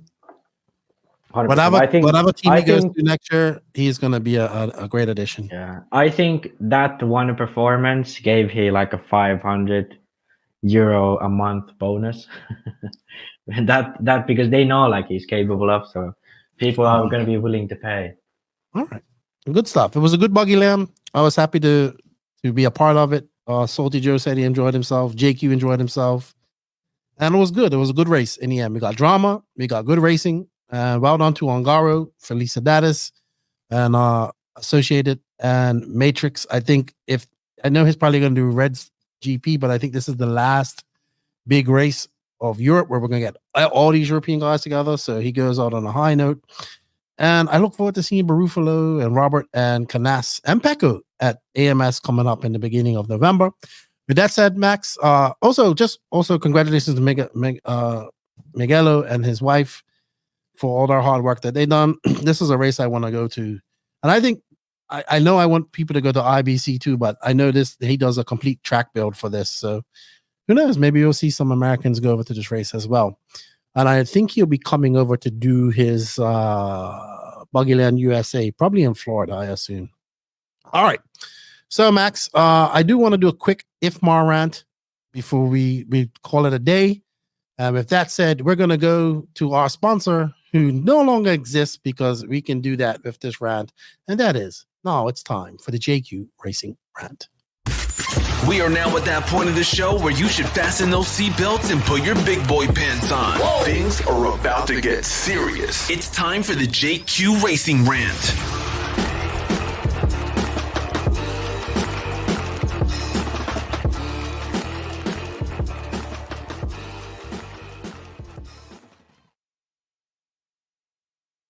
All righty, Max. So we're not going to go on too long with this, but I am going to say this. It's time to fix IFMAR. That's it. Plain and simple. There's no ifs, ands, or buts about it. It's time to turn up the heat on the frying pan. Time for the people that ain't doing anything to get the fuck out. And it's time to start fixing this. Was talking to people behind the scenes about the recent IFMAR Worlds. They sent one person, probably the biggest IFMAR race you have this year. You sent one person there, Jeff Parker, to be there, who, from what I was told, did very little. So let's give out the trophy. What are we doing? This is our governing body. And also, like, they should be sending more people to be a part of the team there. This is their race. So they just got paid and sent one person there. Right?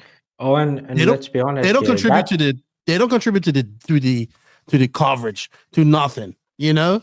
That person they sent there does not actually have any like legal affiliation in IFMAR, because he's not affiliated with ROAR anymore, so he cannot be affiliated with IFMAR because he doesn't belong to any organization. Oh my gosh. So they did an interview of him, and I just sat there and I was just like, this guy, I'm surprised he didn't talk about Radio Impon, because that's the last time I heard him talk about that. I don't understand how he's still involved in it. How is that guy? Maybe because nobody else wants to do it. You know what I was told? That the people in IFMAR are too old to travel. That's why they don't travel. So if that's the case, it's time for them to get the hell out of there, man. It is time to get them out of there. We got to get new blood in there. And it starts like, look, we obviously we pushed on Raw. We pushed on Raw for many years. And look what happened. Raw is getting better. They got a good president in there. They got guys like Lance, Brent, and these guys who are making a difference. You can see a difference in Raw already. Well, you know what? It's time for the NNRC to start pushing to change IFMAR. And that is going to be our campaign. And we want to fix IFMAR. And we want to get people involved in IFMAR. We want to get things changed. Like, it's even hard to get people voted in there to change things because it's such a old boys club, right? Oh yeah, I'm only going to vote for this person. I'm going to vote for this person. So it starts with us turning up the heat, and we have to fix fucking IFMAR. 100%. How the fuck do they even vote these people in? Is it every like federation has their own? You know what? We're gonna start researching and finding out how they do. If you know how it works, contact me or Max, because we are gonna find out how this all works, because it is time. This is the governing body of our hobby, of our sport, right? They sent one person. So basically everything fell on Raw. And everything falls on the federation, just like everything fell on Afra at the last race, right? They didn't even send decent referees to be there. They could have sent some referees to be there. Nothing. So they took the $500 entry fee, right? They didn't contribute towards the coverage.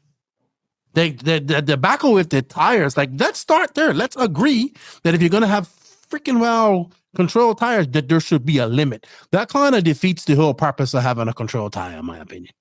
Yeah, and like that was such a dumb thing, because the race organizer doesn't make the rules. That's IFMAR. They have to set the rules, you know? Exactly.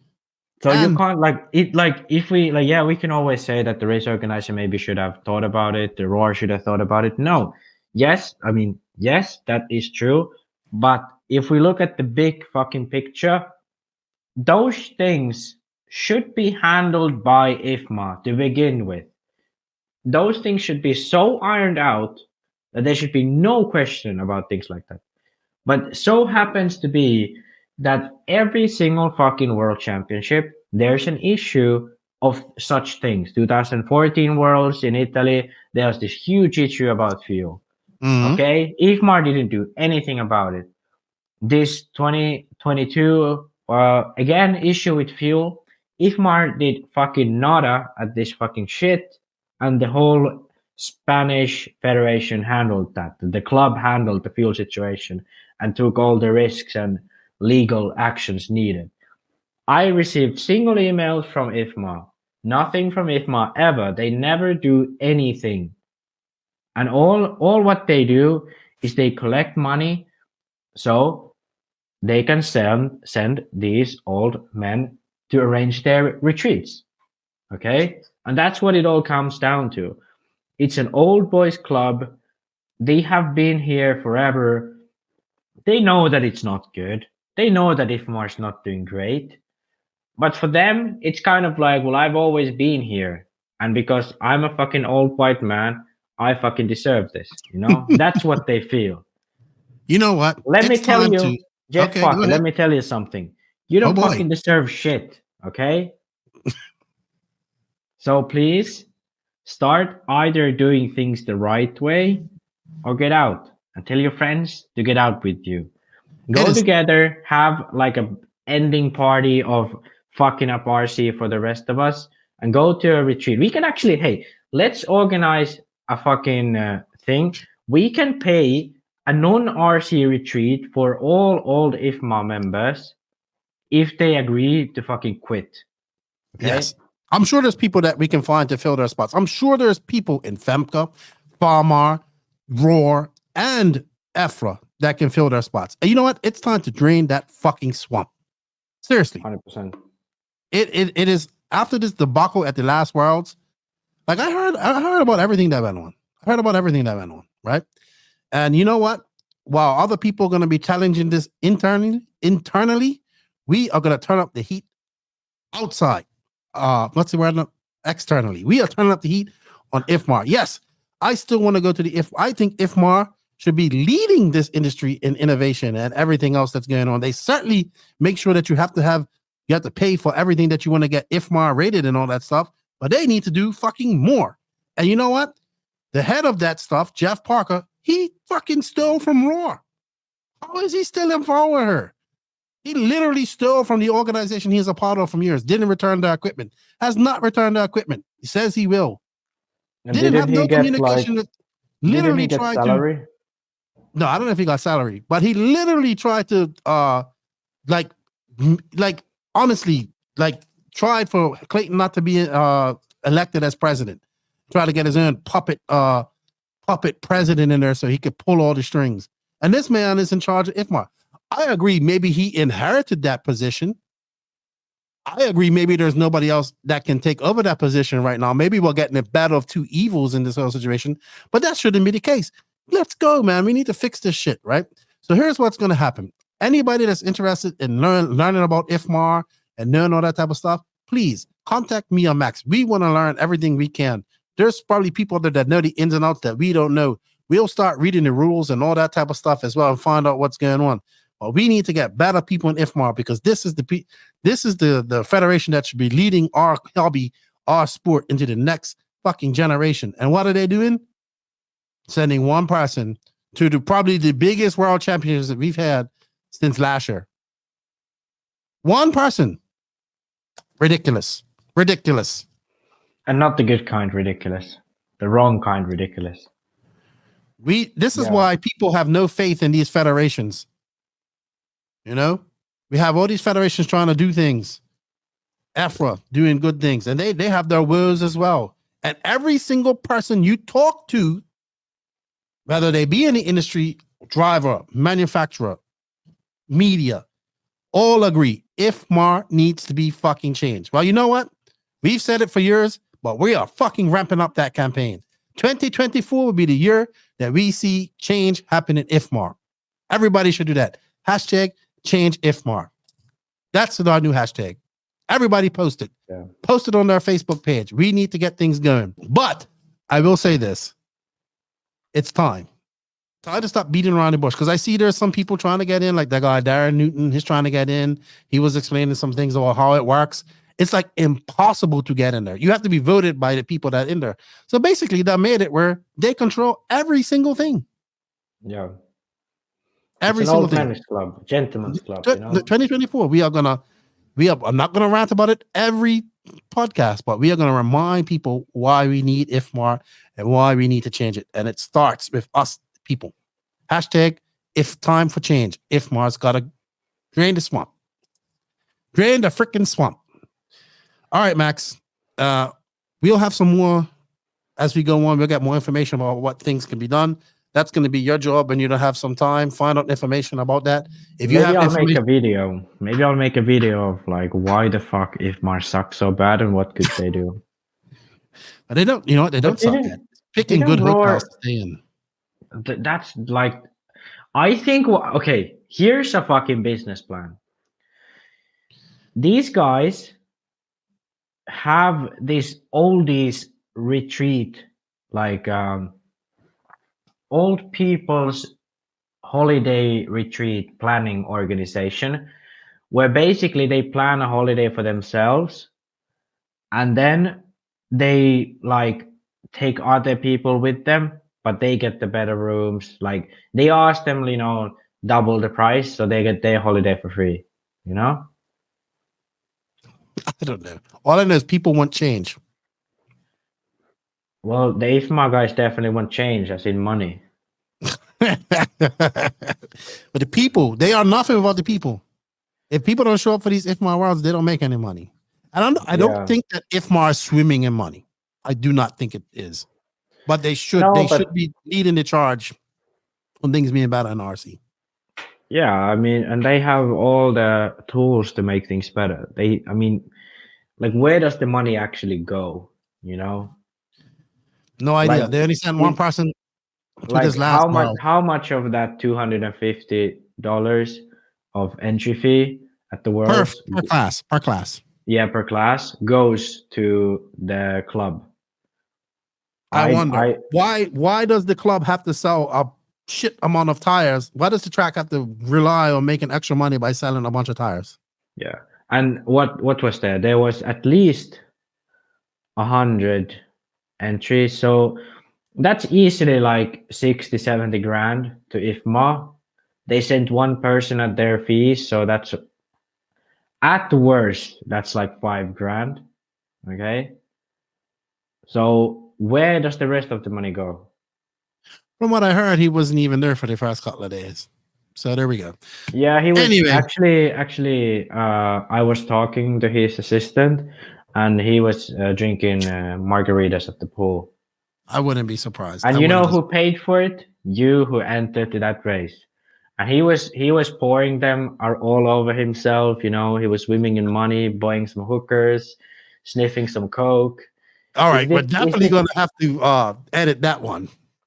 Yeah, I was thinking like American defamation laws are going to be maybe a little bit different than Finnish ones. But yeah, sitting off at the pool, drinking, enjoying himself, and he should be getting on top of that race. But it starts with us. It starts with us, and we're gonna change it. We're gonna initiate change. That's what we're gonna do. IFMAR has to change. Anyway, buddy, you know what? Thank you for your time. It was great catching up with you. And I appreciate it. We've been going for 4 hours. It was a good chat. Sorry about the questions, everybody. We have your questions. We'll ask them next week. We're gonna recording next week. We just went very long and geeking out on a whole bunch of stuff that we missed. With that said, I want to say thank you to all of the NNRC squad around the world. We cannot do this without you guys. If you guys can, please don't forget to hit that sub, like, notification button, dislike button, leave a comment, share on YouTube. If you're listening to us on an audio platform, please leave a review and share. We are trying to get to 5,000 subs this year on YouTube, but I just don't see it happening. We're almost at 4,400. It's gonna be hard to get YouTube. Yeah, man, YouTube. Getting YouTube subs is hard. It is difficult. So hopefully we'll get to 5,000 subs next year sometime. Will be great. We still have 3 months left in this year, so that'll be great if you guys can. Thank you to the patrons of the NNRC and the YouTube members. We greatly appreciate your support. If you wish to support this podcast an extra bit, you can financially. There are links for that in the written description of this podcast. Also, remember, we are looking for companies that want to be a part of our podcast next year. We greatly appreciate all their support, but we currently appreciate this support. And remember, everybody, showing these companies some love shows the podcast some love. We do have links in the written description of this. We have affiliate links, coupon codes where you can save some money, and some just have links to the company. If you do purchase anything from them, just let them know in the notes that you bought this and you heard about this from the No Name RC podcast. They are Invisible Speed, High Tech RC, Some Pedal USA, Sidewinder Fuel, Hot Race Tires, Mayako, Beach RC, Techno RC, Clinic RC, Ignite Design RC, Stacked RC, Donathan RC, RaceCraft USA. Shout out to FRC, Florida RC Championships. I will be there tomorrow. I can't wait to hang out with everybody.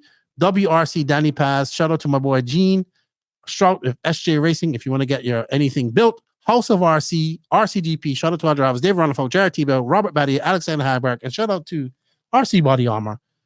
Thank you guys for all the support. Max, thank you for your time. It's time to go. Give you a virtual salute. I'm saluting. There you are. Max Please, and please vote for Lefty in the IFMAR elections. That got them fired up last time. I know, but I'm not running for that. I am more effective holding feet to the fire. That's where my job is, holding the feet to the fire and holding people responsible for what they do when they fuck up. So that said, Nitro's the glory. E-Buggy pays the bills. If you ain't grinding, you're sliding. Lefty and Max, we are out. Have a good weekend of RC, everybody. See you all tomorrow in Florida.